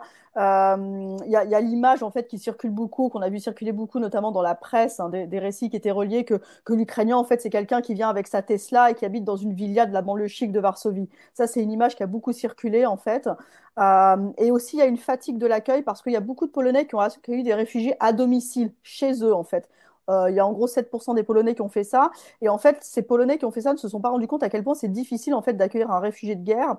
Et pour ces Polonais-là, en fait, il y a une sorte de problème en fait un peu social, un peu psychologique qui est lié à l'accueil des réfugiés de guerre. Alors l'extrême droite, donc, elle joue évidemment sur cette fatigue qu'ont les Polonais de l'accueil et qu'ont les Polonais de l'aide. L'extrême droite également n'est pas pour l'envoi de troupes au sol en Ukraine parce que la Pologne doit avant tout se protéger. C'est pas voilà, la troupe au sol ne sont pas une priorité. L'extrême droite n'est pas pour l'entrée de l'Ukraine dans l'OTAN, parce que ça signifierait qu'on aurait une guerre immédiate avec la Russie, ce qui n'est pas dans les intérêts de la Pologne. Et elle n'est pas pour l'entrée de l'Ukraine dans l'Union européenne, parce que, là encore, à cause des massacres de Volhynie. Mais l'extrême droite rajoute à cela d'autres choses. Elle estime que si l'Ukraine rentre dans l'Union européenne, en fait, ça va être contraire aux intérêts nationaux polonais, puisque ça va poser des problèmes pour les questions de politique agricole commune. L'Ukraine est un grand pays agricole. Et ça va aussi poser des problèmes pour toutes les questions de transport, hein. La Pologne profite beaucoup des directives pour le transport routier, notamment. Il y a beaucoup de chauffeurs routiers qui sont polonais. Et donc là, il y aura en fait une concurrence de l'Ukraine. Donc l'extrême droite estime qu'on n'est pas, ce serait tout simplement contraire aux intérêts polonais de faire entrer l'Ukraine dans l'Union européenne. Donc si on regarde en fait donc la scène politique polonaise, au-delà du mot d'ordre un peu général d'aide à l'Ukraine, on se rend compte que la question de l'entrée de l'Ukraine dans l'UE n'est pas du tout en fait ne fait pas du tout l'objet d'un consensus et qu'elle est en fait conditionnée par deux grandes forces politiques, hein, le PiS qui fait actuellement 20% dans les sondages et l'extrême droite qui fait 18% dans les sondages. Donc en fait, on a 40% de la scène politique qui en fait conditionne très fortement l'entrée de l'Ukraine dans l'Union européenne. Après, concernant l'OTAN, comme je l'ai dit, il y a un consensus, hein, le gouvernement de Donald Tusk est pro-OTAN. Le PiS est tout à fait pro-OTAN. Le PiS est d'ailleurs plus même pro-américain, je dirais, que pro-OTAN. Donc là-dessus, ça, c'est pas du tout des questions qui maintenant font débat en Pologne, hein. L'adhésion à l'UE et à l'OTAN, elle est là et elle est voulue et on veut continuer évidemment à être dans ces organisations et à en profiter. Voilà. Oui. Donc, essentiellement, la question pour l'Estonie et les Pays-Bas, c'est un peu le prolongement de celle qui occupe la Pologne. Euh, Éventuellement, la position des Pays-Bas est la suivante. Donc, premièrement, les gens, le public, lui, ne s'inquiète pas vraiment de savoir, il n'y a pas cette fatigue. Les questions stratégiques, le public s'en occupe peu parce que c'est vraiment un sujet qui occupe les élites plutôt que le public lui-même. Les élites, cependant, ne sont pas informées nécessairement par leur propre administration publique, elles sont informées par une certaine société civile qui est, qui est piloté par des intérêts multinationaux comme l'ICDS à Tallinn, un très bon exemple, parce qu'on retrouve des intérêts britanniques, parfois polonais, parfois même lituaniens ou lettons. Et donc, ce sont ces gens-là qui vraiment développent la politique de défense. Donc, les questions, quand on entend dire, ouais, il va falloir absolument renchérir, non seulement à cause de l'effet Trump, mais aussi parce qu'on voit à quel point, et là, les pays baltes se retournent vers l'ouest de l'Europe et disent, on vous l'avait bien dit. Ça, c'est vrai, ils nous l'avaient dit, mais de par leur politique, surtout entre 2004 et 2022, les pays baltes ont aussi participé à la création du problème qu'on a en Ukraine. Donc, ils disent oui à l'otanisation de l'Ukraine. Ils sont peut-être plus ambivalents concernant leur membership dans l'Union européenne, mais l'otanisation de l'Ukraine, oui. Pourquoi? Parce qu'il y a une vision stratégique derrière ça. Avec l'otanisation de l'Ukraine, on prévoit que les forces russes devront donc diluer toutes leurs forces sur un beaucoup plus large front, et ce qui avantage les pays baltes qui sont à jamais pris entre le marteau et l'enclume. Ceci dit, il faut regarder les données froidement aussi. Comme les Polonais le disent très bien eux-mêmes, c'est pas vrai que l'armée russe va être fraîche et dispose à reprendre des combats en dans 5 ans. Moi, je dirais même qu'elle ne le sera jamais. Pourquoi est-ce que je peux dire ça? C'est parce que la réforme de l'armée russe, des forces russes, ils s'en occupent depuis au moins 25 ans et regardez ce que ça donne. Ça n'a absolument rien donné. Donc, c'est un non-discours, selon moi, au sens académique du terme. Cependant, on s'en sert comme levier dans les pays baltes pour dire il faut qu'on nous défende. Mais ce discours-là ne s'adresse pas vraiment à la population elle-même. Elle s'adresse surtout aux pays qui assistent ou appuient les pays baltes, notamment la Grande-Bretagne, le Canada, dans notre cas en Lettonie, et l'Allemagne surtout. Donc, ils disent, et ils ont cessé de le répéter depuis au moins 1994, nous voulons des otages, au sens médiéval du terme, pour nous garantir que les Russes ne viendront pas nous chercher des coups. Ceci dit, ayant participé à l'administration publique en Estonie un certain temps, et les ayant vus alors que j'étais au Collège de défense baltique, euh, et connaissant des gens qui ont assisté ou appuyé le gouvernement Saakashvili, euh, je n'ose pas le dire à voix trop haute, mais la crise que nous vivons en ce moment, les pays baltes y participent. Ils ont participé activement, je dirais. Euh, Simplement de me faire dire, lors de l'invasion de la Géorgie par la Russie en 2008, parce que j'ai appelé un ancien collègue, Harry Latin, qui me dit, j'ai dit à Saakashvili de ne pas réagir, que c'était une provocation, mais Harry me dit, quelqu'un lui versait du poison dans l'oreille. Donc, encore une fois, une référence médiévale. Et j'ai appris plus tard que la personne en question, c'était Marc Lahr, l'ancien premier ministre et l'ancien ministre de la Défense de l'Estonie, qui disait à Saakashvili, ce qu'il voulait entendre, c'est-à-dire, inquiète-toi pas, si ça se tourne mal, l'OTAN va être là pour te défendre. Mais non, ce n'est pas arrivé. Et fait à l'appui, qui ont été les premiers à venir au secours de la Géorgie en 2008? Ce sont les Estoniens, avec des unités de déminage et de disposition d'engins explosifs non explosés. Et qui a été en chef de l'Union de monitoring de l'Union européenne? C'était Toivo Clark, donc un ancien conseiller du président Méry. Donc, il y a le lien entre les crises qu'on a en Ukraine et les pays baltes est très, très fort pour leurs propres intérêts stratégiques. Donc, la situation italienne. Bon, par rapport à la guerre en Ukraine, on peut dire qu'on a dans l'opinion publique que bah, trois voix qui sont plus ou moins majoritaires mais contradictoires en même temps, donc c'est assez intéressant. La première, il y a un consensus sur la condamnation clairement de la Russie comme pays agresseur dans le cadre clairement de la guerre de 2022. Prise de conscience que l'objectif de la Russie n'était pas seulement récupérer les territoires de Donbass, mais provoquer un changement de régime en ayant directement Kiev. Donc, ça ne vient pas acquis. on fait acquis, donc c'est bien. À côté de ça, il y a il faut connaître l'Italie, un courant anti-américain assez fort, qui a toujours existé en Italie et qui est presque majoritaire de la population aussi, des fortes critiques de la politique américaine d'expansion de l'OTAN pendant les régissements, particulièrement de 1999, de 2004, et toutes les tentatives un peu d'approcher des États membres, bon, euh, pour 2008, d'associer la Géorgie et de l'Ukraine. Donc, condamnation de la Russie, mais contestation de la politique américaine d'élargissement. Et à cause de ça, grosse contestation aussi de la politique de l'Union européenne qui s'est aplatie sur la position américaine, donc qui n'a pas été capable de jouer un rôle diplomatique distant dans les questions de sécurité qui l'investissait directement de première plan. Donc, donc c'est très intriqué parce que les débats après, pour le débat de la population, mais aussi dans les débats dans les forces politiques qui reflètent cette difficile synthèse entre ces points-là. Donc, tous les côtés sur la guerre en Ukraine, normalement, il y a un fatigue aussi. On a vu que la présidente du Conseil des ministres a très dilué son support dans les derniers mois, dans le sens où elle a entendu dire au Parlement que là, il faut chercher quand même d'arriver à un pays juste, auparavant, elle n'avait jamais parlé de victoires pour l'Ukraine. On a au moins 25 clips dans lesquels elle prononce clairement le fait qu'on devait tout miser sur la victoire de l'Ukraine pendant la guerre. Donc, on essaie qu'elle change progressivement sa position.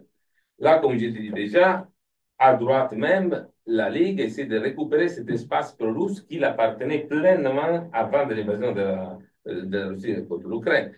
Le secrétaire de la Ligue Nord, on a encore des photos de lui dans la place rouge à Moscou, avec un t-shirt qui disait mieux Poutine que Mattarella. Mattarella, c'est le président de la République italienne, pour donner un exemple donc, toujours estimé Poutine pour ses politiques, même à l'intérieur, disons, tu es un patriote et tout ça. Donc là, il s'avantage clairement de cette ouverture que Trump a fait pour ramener Poutine au table de négociation et donc de se placer pas ouvertement comme il était avant pro-russe, mais pour dire nous on est pour la paix, donc c'est bien que là les négociations Trump, Poutine et Zelensky qui se séparent, donc essayer de mettre tout le monde sur le même plan et de miser beaucoup sur les côtés d'un pacifisme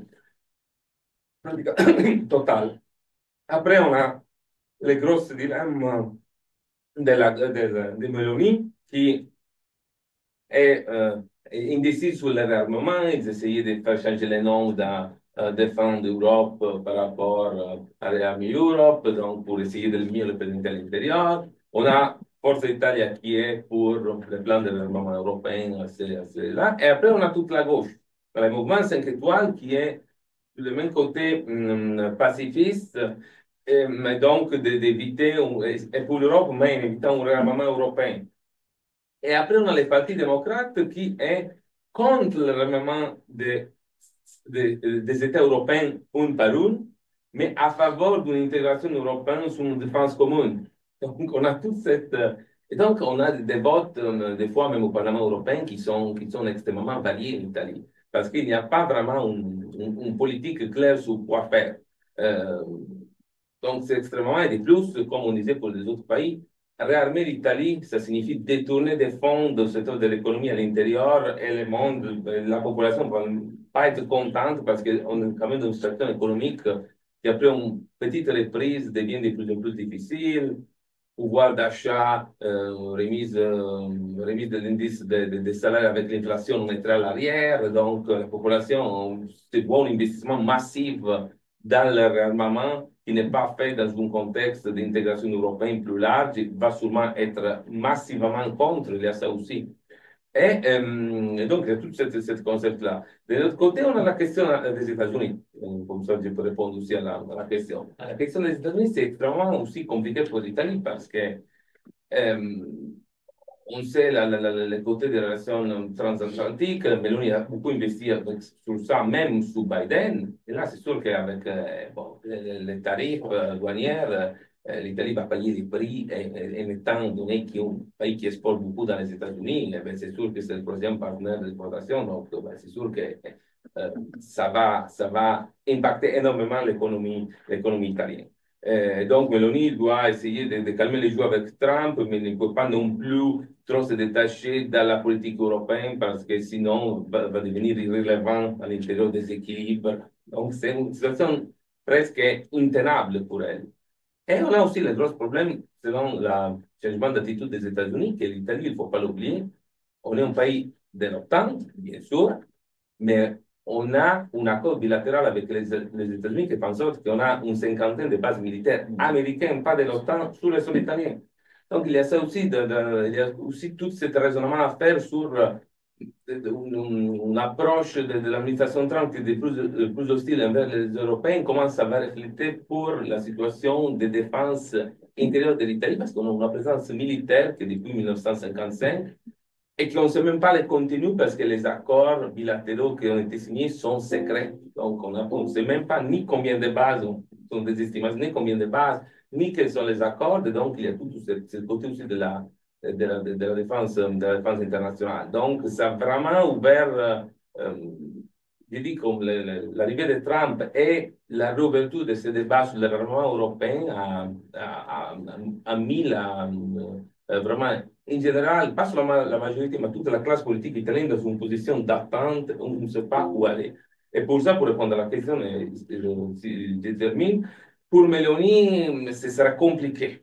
Ce sera compliqué de se mettre à la tête de toute cette droite européenne pro-Trump, parce que, comme on a dit, il y a aussi des problèmes avec Orban, par exemple, que oui, il y a une certaine affinité au niveau politique, les choses urbaines, comme un patriote et tout ça. Mais après, chaque fois qu'on va prendre des décisions, ben, les politiques d'Orban vont dans le sens contraire des politiques que Meloni voudrait proposer par rapport, par exemple, à la gestion des flux migratoires, pour faire un exemple. Donc, il y a aussi une certaine proximité politique au niveau idéologique, mais des différences très, très importantes par rapport après l'application des politiques que l'Italie, que Meloni, ben, l'immigration sont des points forts, là et là quand même, ça a amené beaucoup de votes à Mélanie. Donc, c'est ça. Comme je dis, c'est extrêmement difficile à prévoir. Ça pourrait être une situation dans laquelle elle est capable de faire une bonne synthèse et va surgir encore plus forte au niveau politique intérieur et international, ou ça pourrait être là le début d'une descente de popularité, particulièrement à l'intérieur, mais aussi dans les relations internationales. Pour finir ce deuxième tour de table, peut-être que vous se penchez un petit peu sur l'Allemagne. Oui, rapidement. Ben, en fait, sur ce qui est un consensus en Allemagne, rapidement, il n'y a pas de consensus. Par contre, il y a une position majoritaire désormais. C'est-à-dire qu'on a deux blocs, un qui est désormais clairement majoritaire, à plus de quasiment 60% de tiers, et un, donc à peu près un tiers, 40%. Grosso modo, entre les partis politiques, le premier bloc, c'est le CDU, Vert, FDP, et vu qu'on va aller vers Pistorius à la défense, pour la majeure partie du SPD. Donc, le bloc qui est pro-Ukraine, pro-OTAN, pro-UE. Ça ne veut pas dire qu'ils accepteront tout, en particulier une troupe allemande en Ukraine, mais qui va avoir une politique beaucoup plus cohérente, probablement, dans les prochains mois. De l'autre côté, on a une minorité, quand même, qui représente un bloc non négligeable, c'est-à-dire AfD, Die Linke et l'Alliance Sarah Wagenknecht, pardon, qui donc oscille ici à cette branche du SPD qui les rejoint 30 à 40%. Eux, par contre, sont clairement contre, sont sur des politiques poutinistes ou trumpiennes en général. Ce qu'il faut noter, c'est que très rapidement aussi, c'est qu'en Allemagne, très souvent, les enjeux de défense, de relations internationales ont souvent été à des débats, des thèmes de joute politique à l'interne entre les partis, mais pas au niveau de l'opinion publique. Donc, l'opinion publique, les votes ont rarement porté dessus. Même l'élection présente, c'est pas vraiment été un enjeu. Donc, on a un peu cette situation qu'on a vu dans notre pays. Justement, on a des débats politiques, mais là, donc, allemand, c'est ce qui caractérise qu'on a une majorité assez forte qui va dans le même sens. Mais on a une opinion publique qui s'intéresse moins par ça. Mais après, ça dépendra aussi, c'est quoi les prochaines mesures qui seront mises en œuvre. On va avoir une consensus générale, une position forte sur certains enjeux, mais pas sur tout. plus difficile. Donc, on va pouvoir passer à la troisième question. Étant donné que le temps file, je vais vous demander d'être un peu plus concis et direct et de respecter un 3 minutes, 4 minutes grand maximum pour répondre aux questions. Donc, la troisième concerne du coup la désinformation et l'ingérence.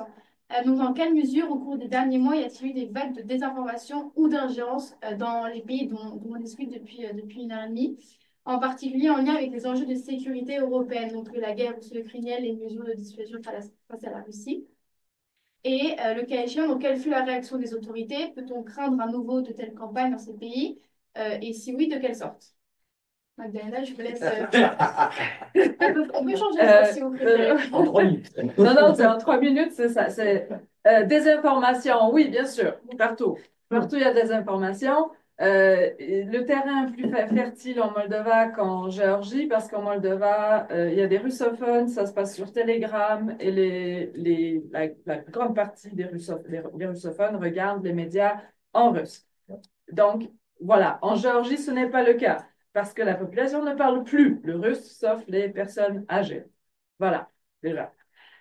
La différence, c'est que puisque le gouvernement géorgien est pro-russe, ce qu'on limite, ce sont les médias qui sont pro-occidentaux. Donc, ils sont financés notamment par des ONG, etc. Donc, c'est les médias indépendants qui sont en danger présentement et non pas tant. Voilà, c'est ça. Alors qu'en Moldova, il y a des politiques très poussées, je dirais, et semblent être très efficaces contre la désinformation et contre l'influence russe en Moldova, notamment en vue des élections prochaines de l'automne, fin été, automne 2025, ce qui se traduit en interdiction de médias russes en Moldova. Bien entendu, ça peut être facilement contourné par des réseaux sociaux, etc. Telegram, ça se fait. Mais bon, il y a quand même des politiques qui ont été mises en place. On interdit les partis politiques des oligarches corrompus, etc., comme Char. On expulse, ces derniers jours même, on expulse les diplomates russes accusés d'avoir brouillé les cartes durant les élections d'octobre 2024. Et on met en évidence, il y a les services secrets qui étaient assez efficaces, de mettre en évidence l'achat de votes durant les dernières élections. Donc, il y a tout ça qui est mis en place pour contrer l'influence russe et la désinformation. Et c'est par contre la difficulté aussi, et là je vais aller sur mes terrains plus... je travaille sur la Transnistrie, Abkhazie, Ossétie du Sud, etc., sur ces entités-là. Je ne sais pas si on aura le temps de parler de sécurité, mais je vous dis tout de suite, c'est un enjeu de sécurité européenne majeur, parce que c'est là que la Russie a le levier.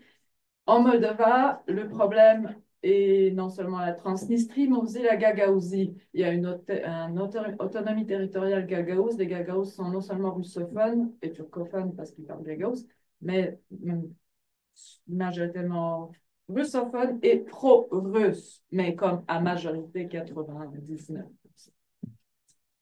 Et j'ai fini. Et deux dans un. Hein. C'était impeccable. Est-ce que vous faites aussi là? Je vais essayer. De toute façon, moi, je vais faire désinformation, ingérence, on parle d'un phénomène qui est là depuis longtemps en Bulgarie. Il y a une ingérence russe dans l'histoire bulgare qui est notable. Désinformation, elle prend plusieurs formes. Bien sûr, les médias sociaux qui sont inondés de propagande, de messages de propagande russes. Aussi la fourniture de contenu ou journaux, soit des contenus russes qui sont traduits ou des contenus chinois, par exemple. Il y a aussi des guerres par proxy, des guerres par procuration. Par exemple, j'ai oublié de mentionner parce que le temps était court, mais la grande question pour l'instant, une des grandes questions qui est débattue en Bulgarie, c'est l'adhésion prochaine du pays à la zone euro. Et c'est quelque chose qui est extrêmement contesté au niveau domestique. Et il y a de la désinformation d'origine russe, très certainement, qui alimente le débat contre l'adhésion du pays à la zone euro. Et c'est un terrain particulièrement fertile pour ces désinformations parce que là, elle peut enclencher sur les phénomènes d'inflation, de hausse des prix, etc. Et Et ça marche toujours parce que ça rejoint les populations des gens qui ont été exprimés ailleurs. Donc, oui, c'est vraiment. Aussi, dernier point, la désinformation russe est à mettre en balance, si on veut, avec euh, le manque de campagnes d'information qui pourraient éventuellement véhiculer un autre message. Hein. Par exemple, je finis par ça. Il y avait des fonds européens qui étaient mis à disposition de la Bulgarie pour une grande campagne d'information sur les bénéfices de l'adhésion au pays à la zone euro. Cette campagne n'a jamais eu lieu. Et on s'interroge encore pourquoi. Et une des réponses, c'est que finalement, il y a eu une certaine timidité de certains milieux de réaliser cette campagne. Mais ça lui, bien sûr, et on peut démultiplier les exemples dans d'autres domaines également. Fini. Sans faute pour l'instant. Amélie, vous avez également 3 minutes. Oui, je pense que dans le cas de la Pologne, ce qui est intéressant, c'est que la désinformation en fait n'aurait pas suffisamment de prise. Bon, d'une part parce que le russe n'est plus du tout une langue pratiquée, et puis parce que en fait la population est majoritairement hermétique en fait au narratif russe. Et en fait, on a donc une autre façon d'agir en Pologne pour déstabiliser, c'est les cyberattaques et ce que le gouvernement appelle les actes de sabotage. Donc pour les cyberattaques, on estime qu'il y en a 4000 par mois qui touchent le secteur public au niveau national, au niveau territorial, les partis politiques et l'armée. Le vice-ministre en charge du numérique estime qu'il y aura 100 000 attaques d'ici la fin de l'année, donc c'est vraiment des volumes extrêmement importants. D'ailleurs, l'armée polonaise a mis en place un commandement cyber hein, pour lutter contre ces attaques. Les attaques les plus récentes, elles ont eu lieu contre le parti actuellement au pouvoir, la KO, donc notamment parce que le candidat de la KO est en tête dans les sondages. Et l'attaque également la plus récente, elle a eu lieu contre une chaîne de magasins pour enfants qui s'appelle SMIC pour voler en fait les données des clients. Donc voilà, c'est vraiment des attaques qui sont tous azimuts, ces attaques cyber. Le deuxième chose, c'est ce que donc on appelle en Pologne les actes de sabotage. Et donc en fait ça, c'est des actes criminels en fait qui ne sont pour certains pas élucidés, mais qui pour d'autres sont attribués à la Russie, ou sont avérés que c'est la Russie. Alors parmi ces actes de sabotage, on a eu notamment l'incendie d'un énorme centre commercial à Varsovie. Et l'une, alors c'est toujours pas élucidé, mais l'une des hypothèses est effectivement que ce serait la Russie qui aurait mis des agents russes en fait qui auraient contribué à l'incendie de ce centre commercial. Donc on imagine ce que ça peut donner en victimes civiles. Hein. Un autre cas de sabotage, c'était des colis piégés qui ont explosé dans des entrepôts. Donc là encore, le colis qui explose dans un entrepôt, il n'y a pas de victimes civiles. Si le colis piégé explose ailleurs, on a des victimes civiles. Donc pour les colis piégés qui ont explosé dans les entrepôts, c'est avéré que c'est la Russie. Et la perfidie est poussée, je dirais, à son comble, puisque les personnes qui ont été arrêtées dans certains de ces cas de sabotage sont en fait des Ukrainiens travaillant pour le compte de la Russie. Et donc ça peut permettre de jouer un peu sur ce dont je parlais plus tôt, sur le fait que voilà, il y a la bienveillance des Polonais à l'égard des Ukrainiens s'échaude un peu. Et donc voilà, ces Ukrainiens sont il peut y avoir des Ukrainiens donc, qui travaillent pour les services russes. En contre-mesure, pour finir rapidement, donc on a évidemment donc, ce commandement cyber. Le cyber est vraiment une priorité pour les armées polonaises. Et on a eu aussi l'expulsion de diplomates russes, notamment à la fin de l'année 2024. Il y a des diplomates russes qui ont été expulsés de Pologne. Les Russes, de toute façon, ont fait de même. Hein. Ils ont expulsé plus d'une quarantaine de diplômes polonais. Donc voilà, on en est. Donc on est plutôt sur le registre de la cyberattaque et du sabotage que de la désinformation en Pologne.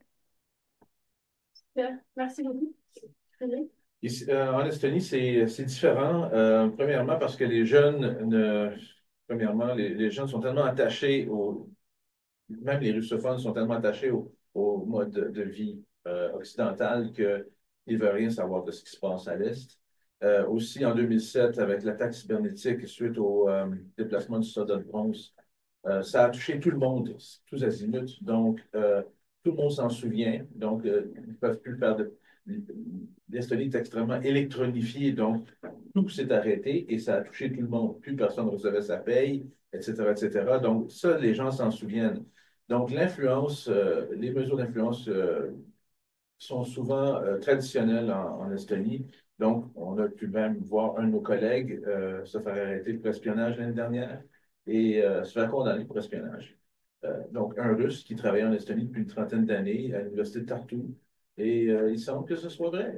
Il est effectivement un agent. Donc, ça, c'est encore de mise, ça. Donc, en ce qui concerne donc, les mesures occultes électroniques, à part les actes de sabotage électronique ou de désinformation, je ne crois pas que ça a très, très grande prise dans le cas de l'Estonie. Ça ne fait pas. Cependant, on devine certaines tentatives du Kremlin de peut-être de mousser l'attrait de éclat, donc de l'extrême droite. Pour le reste, pour ce qui est des médias, des fake news, des choses comme ça, les médias fonctionnent essentiellement avec la loi du marché. Et vu que le marché en Estonie est minuscule, ben, les médias russes ne prennent pas du tout, du tout. Même la Jeune Estonie, qui est un journal russe d'inspiration soviétique, est disparu des circulations parce qu'il n'y a pas d'annonceur. Donc, c'est pas vraiment un problème de ce côté-là. Quelle était la deuxième partie de votre question? Parce que je n'ai pas très bonne question. Oui, c'était concernant donc, les enjeux de sécurité. Les enjeux de sécurité, des relations les- les enjeux de sécurité sont ceux dont j'ai parlé précédemment. Je crois qu'en général, l'intention de l'Estonie, des Pays-Bas, c'est d'assurer une victoire. Ils aimeraient se venger indirectement de la Russie ou de l'Union soviétique en procurant une défaite à la Russie en Ukraine. Donc, ils vont militer pour une victoire en Ukraine, que je crois possible. Donc, c'est là où je m'arrête. D'accord. Donc, la solution italienne. Bon, par rapport à la désinformation, c'est assez compliqué parce on a eu d'un côté vraiment une polarisation du discours au début de l'invasion qui a produit en Italie une chose assez drôle dans le sens una polarisation qui donc il a comme empêché les débats publics pour un certain moment, dans le sens, c'était assez figé, dans le sens chaque fois qu'il y avait une voix analytique s'exprimer sur la situation entre la Russie et l'Ukraine, euh, c'était catalogué normalement avec comme fil russe, donc ce n'aidait pas beaucoup à diversifier la discussion. Mais de l'autre côté, on avait dans les émissions télévisées plein de représentants du régime de Poutine qui pouvaient s'exprimer et participer au débat télévisé. Donc c'était une situation vraiment bizarre parce que d'un côté, on était les pays dans occidental et tout le monde était assez étonné du fait qu'on donnait des tribunes assez ouvertement pour débattre ou des Russes pro-gouvernement Poutine, mais de l'autre côté, on étouffait beaucoup la voix des analystes italiens par rapport à ça. Donc, il y avait déjà ça, que c'était un peu une chose intéressante à observer. Et de l'autre côté, c'est sûr qu'il y a clairement une désinformation qui est en place, particulièrement sur les réseaux sociaux, mais il y a aussi quelques moyens comme il correspondant, qui s'appelle un journal qui fait de la propagande, qui propage des nouvelles ouvertement fausses. Donc, il est retombé sur ça. Et c'est sûr que ça joue un rôle en Italie parce que déjà, comme j'expliquais avant, déjà de base, c'est une situation assez complexe par rapport à la relation avec ce thème-là. Donc, ça joue un rôle pour surtout brouiller les cartes et empêcher une information consciente, une information vraiment aussi, même avec des points de vue différents, mais qui avec des bases solides de recherche et tout ça. Et de l'autre côté, donc, on a vraiment des caricatures qui sont en place. Du côté, voir et dire pratiquement que la Russie était pratiquement obligée à entrer en guerre contre l'Ukraine et donc à évacuer tous les côtés de l'expansionnisme russe ou historiquement de la tendance russe à élargir ses frontières ou à créer des doubles frontières dans ce front occidental, donc une minimisation de ça totale qui n'aide pas. Et de l'autre côté aussi, on a eu beaucoup de fois une sorte aussi de d'exagération du sens opposé, comme par exemple beaucoup qui s'expriment sur le fait à la place d'analyser les motivations pourquoi on doit continuer à donner le soutien à l'Ukraine pour des raisons très, très tangibles, mais avec des reconstructions qui sont, on ne va pas soutenir l'Ukraine ben, la Russie arrivera jusqu'à Lisbonne, et ça aussi, c'est assez caricatural comme chose. Donc, on est beaucoup à l'intérieur de ça en Italie, absolument. On le voit, on est très perméable la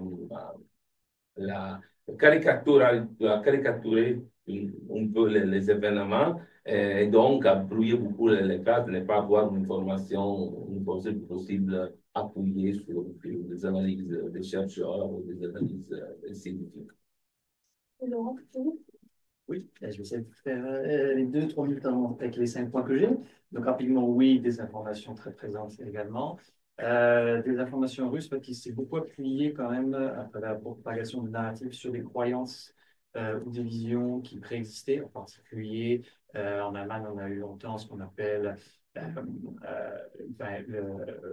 vision du Wandertauschhandel, c'est-à-dire l'idée qu'il fallait développer des liens avec la Russie, être très proche, que c'était nécessaire. Donc ça a été utilisé justement dans le cadre des diffusions de narratifs russes mensongers sur la guerre russo-ukrainienne, sur le fait d'arriver avec une guerre nucléaire, sur le fait que ça avait un impact sur la vie économique, qu'il fallait au contraire plus négocier avec les Russes. Donc ça, c'est le premier point. Il y a aussi le fait que l'Allemagne a été beaucoup touchée aussi par la campagne Doppelgänger, donc des informations qui ont été mises en place dans plusieurs pays européens, c'est-à-dire la création en fait de faux sites de journaux, enfin, copiant les sites de journaux traditionnels. En Allemagne, c'est Der Spiegel, Bild, et donc en utilisant de fausses unes sur les réseaux sociaux. Donc ça, l'Allemagne a pas mal été touchée. Et en fait, la vraie nouveauté en termes des informations ingérence côté allemand, ça a été l'implication US. L'implication des Américains lors de la campagne électorale, en particulier de la vice-présidence, Pence, que ce soit lors de sa venue pour la conférence sécurité unie, que ce soit après les rencontres qu'il a eues avec la chef de l'AfD. Ça a vraiment été une nouveauté, y compris l'augmentation des informations à ce sujet, donc sur X, le réseau social d'Elon Musk. Ça me permet de faire lien avec le dernier point, sur les aspects de contre-mesure. Ce qui est intéressant, c'est qu'en Allemagne, en fait, il y avait déjà, avant, même ce qui s'est passé pour les élections, des engagements vis-à-vis de X et d'Elon Musk de la part des élites allemandes. Ça fait déjà plusieurs mois qu'il y avait une bonne part de l'élite politico-médiatique allemande qui avait migré, par exemple, sur Blue Sky, donc plus déjà sur X.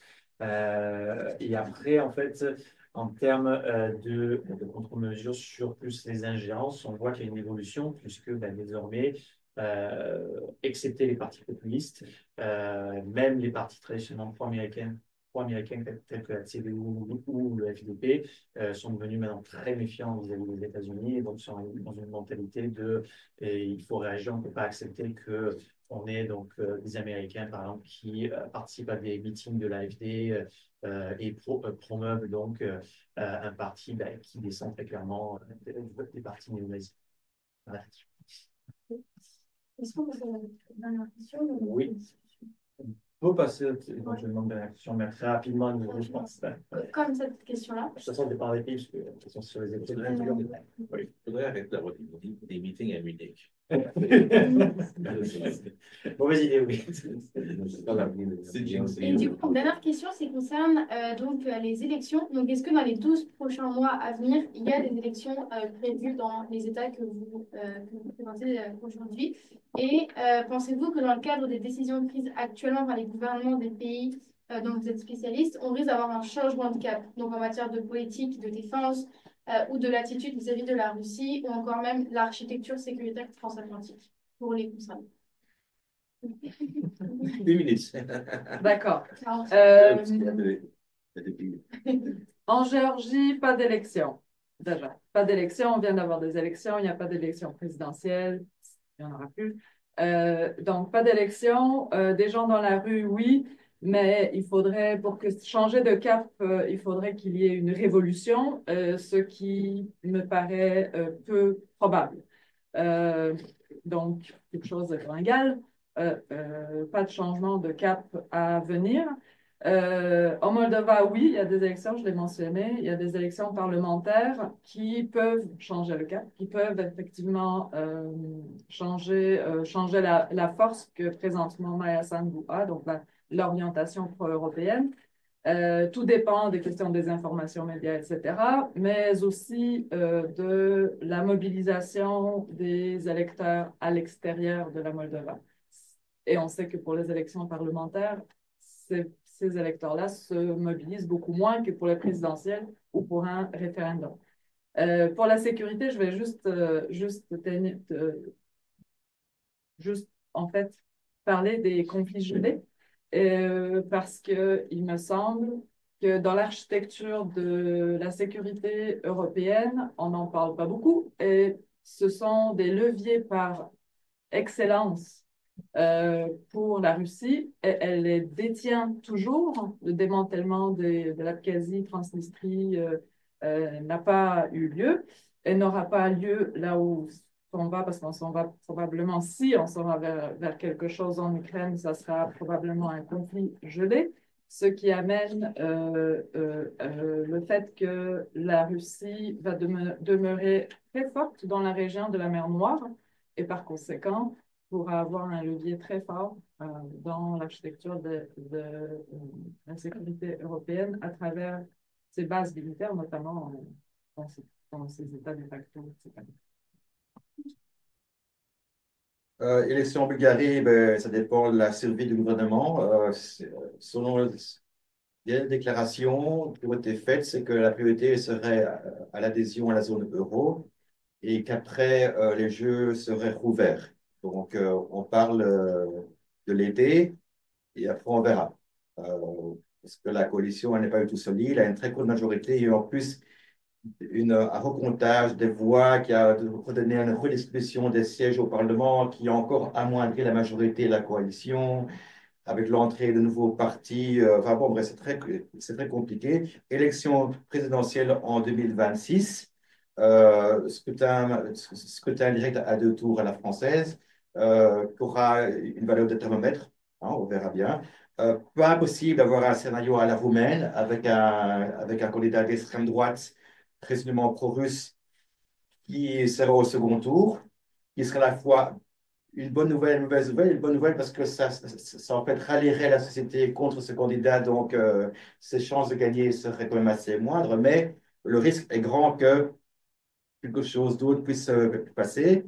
Finalement, au niveau de la politique étrangère et sécurité européenne, je crois qu'on assiste déjà à un glissement de la position bulgare euh, vers les États-Unis. Et je crois que, comme on parlait lundi, je crois maintenant que en déclaration, dire soutenons les plans de Trump pour la paix en Ukraine, dont tout le monde sait que c'est une paix qui sera faite aux dépens de l'Ukraine. Et là, il y a quand même un soutien qui s'est manifesté au niveau du ministre vis-à-vis de cette vue-là tout. Un, un très grand scepticisme sur le soutien bulgare aux initiatives franco-européennes, franco-allemandes en matière de sécurité européenne qui serait très axée sur l'Europe. Donc, je vois quand même beaucoup de signaux d'alerte dans un futur assez immédiat, mais en même temps, bon, extrêmement difficile de prédire quoi que ce soit en Bulgarie pour l'instant. Amélie? Oui, donc des élections en Pologne, c'est l'élection présidentielle. Premier tour en mai, second tour s'il y en a un en juin. Tous les grands partis ont présenté un candidat. Pour le parti de Donald Tusk, pour la plateforme civique, c'est le maire de Varsovie, Rafał Trzaskowski, qui est très largement en tête, hein. Il est dans des sondages qui viennent de sortir, il est à plus de 38% d'intention de vote. Et le deuxième, c'est le candidat du PiS qui n'est qu'à 20%, l'extrême droite étant troisième avec 18%. Quand on regarde les projections et les reports de voix au second tour, tout est favorable à aussi Rafał Trzaskowski. Donc probablement que c'est lui qui sera le prochain président polonais. Ce qui donnerait donc une continuité politique, puisque l'AKO aurait la présidence, le Sénat, l'Assemblée nationale et donc le gouvernement. On aurait donc ce changement diplomatique majeur qui est attendu, hein, cette fameuse liste d'une cinquantaine d'ambassadeurs qui a déjà été faite par le ministre des Affaires étrangères, Radosław Sikorski, qui veut donc ce changement. Donc ça changerait vraiment la politique, ça pourrait changer la politique extérieure de la Pologne parce que on parle de quasiment tous les ambassadeurs présents dans les pays occidentaux, hein. Donc, c'est vraiment des changements majeurs de politique. On pourrait avoir donc le changement aussi du chef d'état-major, ce qui est quelque chose qui est aussi voulu. Donc, voilà, pour assurer une plus grande continuité politique. Ça n'aurait pas de changement, évidemment, vis-à-vis de la Russie et de l'Ukraine, puisque, évidemment, Rafał Trzaskowski, comme tout son parti, est sur une ligne d'aide à l'Ukraine, d'adhésion de l'Ukraine à l'UE, à l'OTAN, tout ça. Donc, on n'aurait pas d'aide. Concernant le lien avec les États-Unis, on n'aurait pas de changements fondamentaux non plus. C'est-à-dire que, bon, la Pologne, parce qu'elle est gouvernée par la PO, est plus sur une ligne un peu d'équilibre entre l'UE et l'OTAN. La PO est quand même beaucoup plus européaniste, hein. Mais le candidat a quand même déjà bien spécifié qu'il connaît tout le monde aux États-Unis, tant républicain que démocrate, qu'il travaille avec eux depuis qu'il est maire de Varsovie, c'est-à-dire depuis 2018.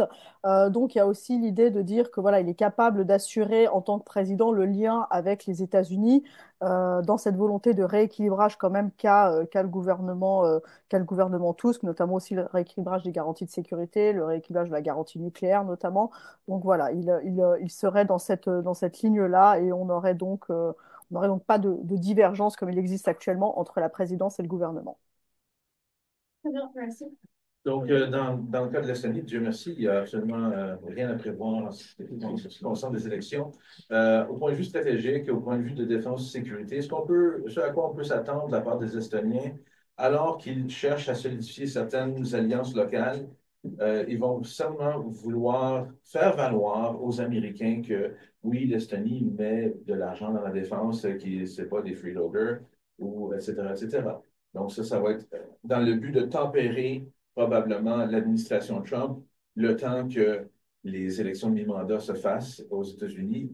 On espère que ça va avoir des changements positifs, mais regardez ce qui est arrivé en Floride la semaine dernière et de la manière dont la gauche se comporte. Oubliez ça.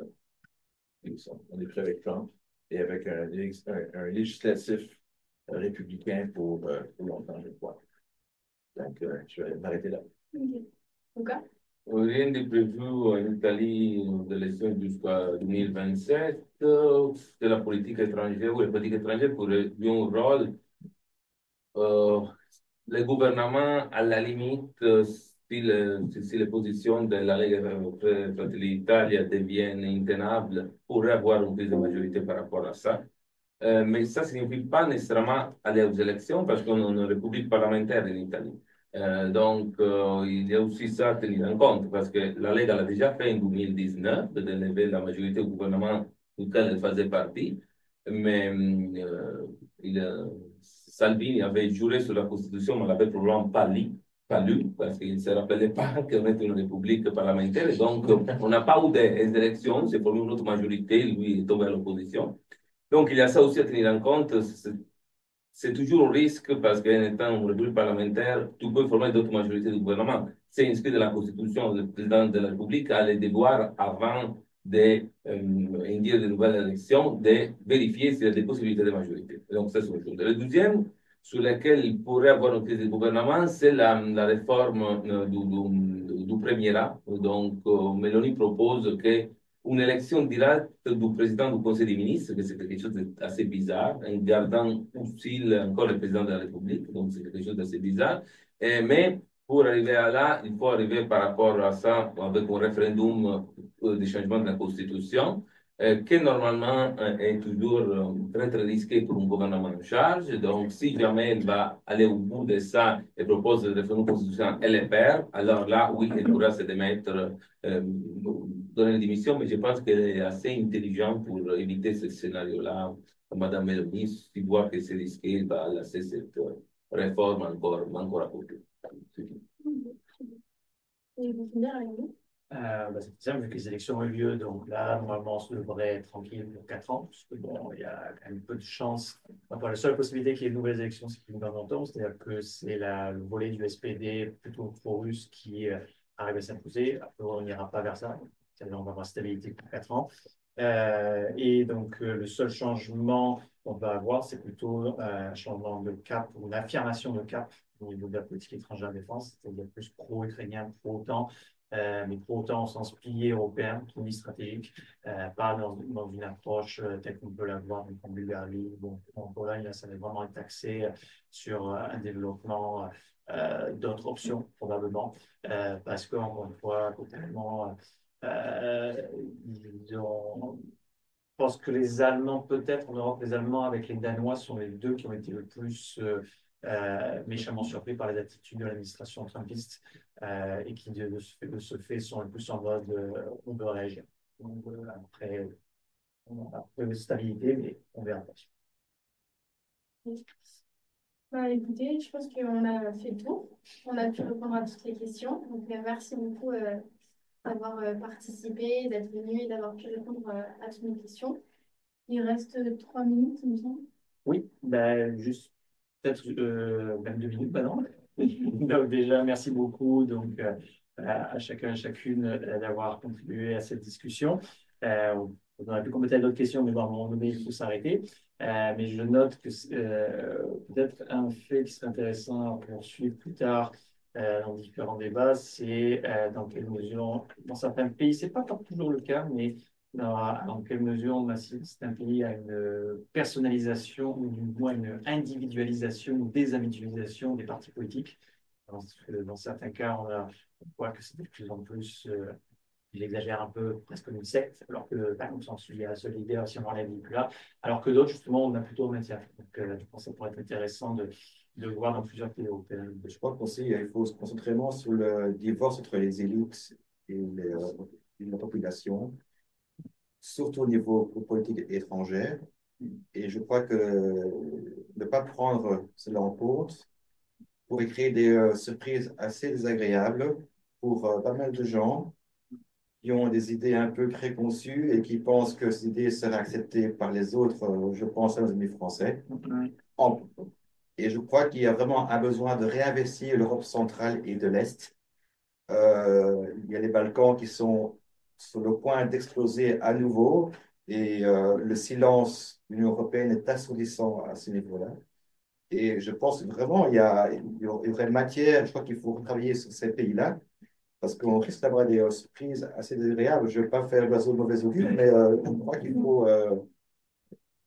Faudrait quand même, n'était pas très loyaux sur la dernière réponse. Non, effectivement, je n'étais pas non plus optimiste de ce côté-là. Mais oui, Je ne peux pas expliquer au DG, mais est-ce que Merkel serait en mesure de rallier ces pays-là comme Merkel avait fait à un certain moment? oui, alors ça, Par les réseaux CDU et Pipi au Parlement européen. Est-ce qu'elle. on verra pas pour ça, mais c'est sûr que enfin, là, je vois qu'il est 18h du midi. On va arrêter là, mais on peut continuer la discussion après. Mais oui, il y a plusieurs sujets qui restent sur la table, puisque en fait, c'était le but de cette table ronde, c'était de vous montrer que les situations sont très diverses.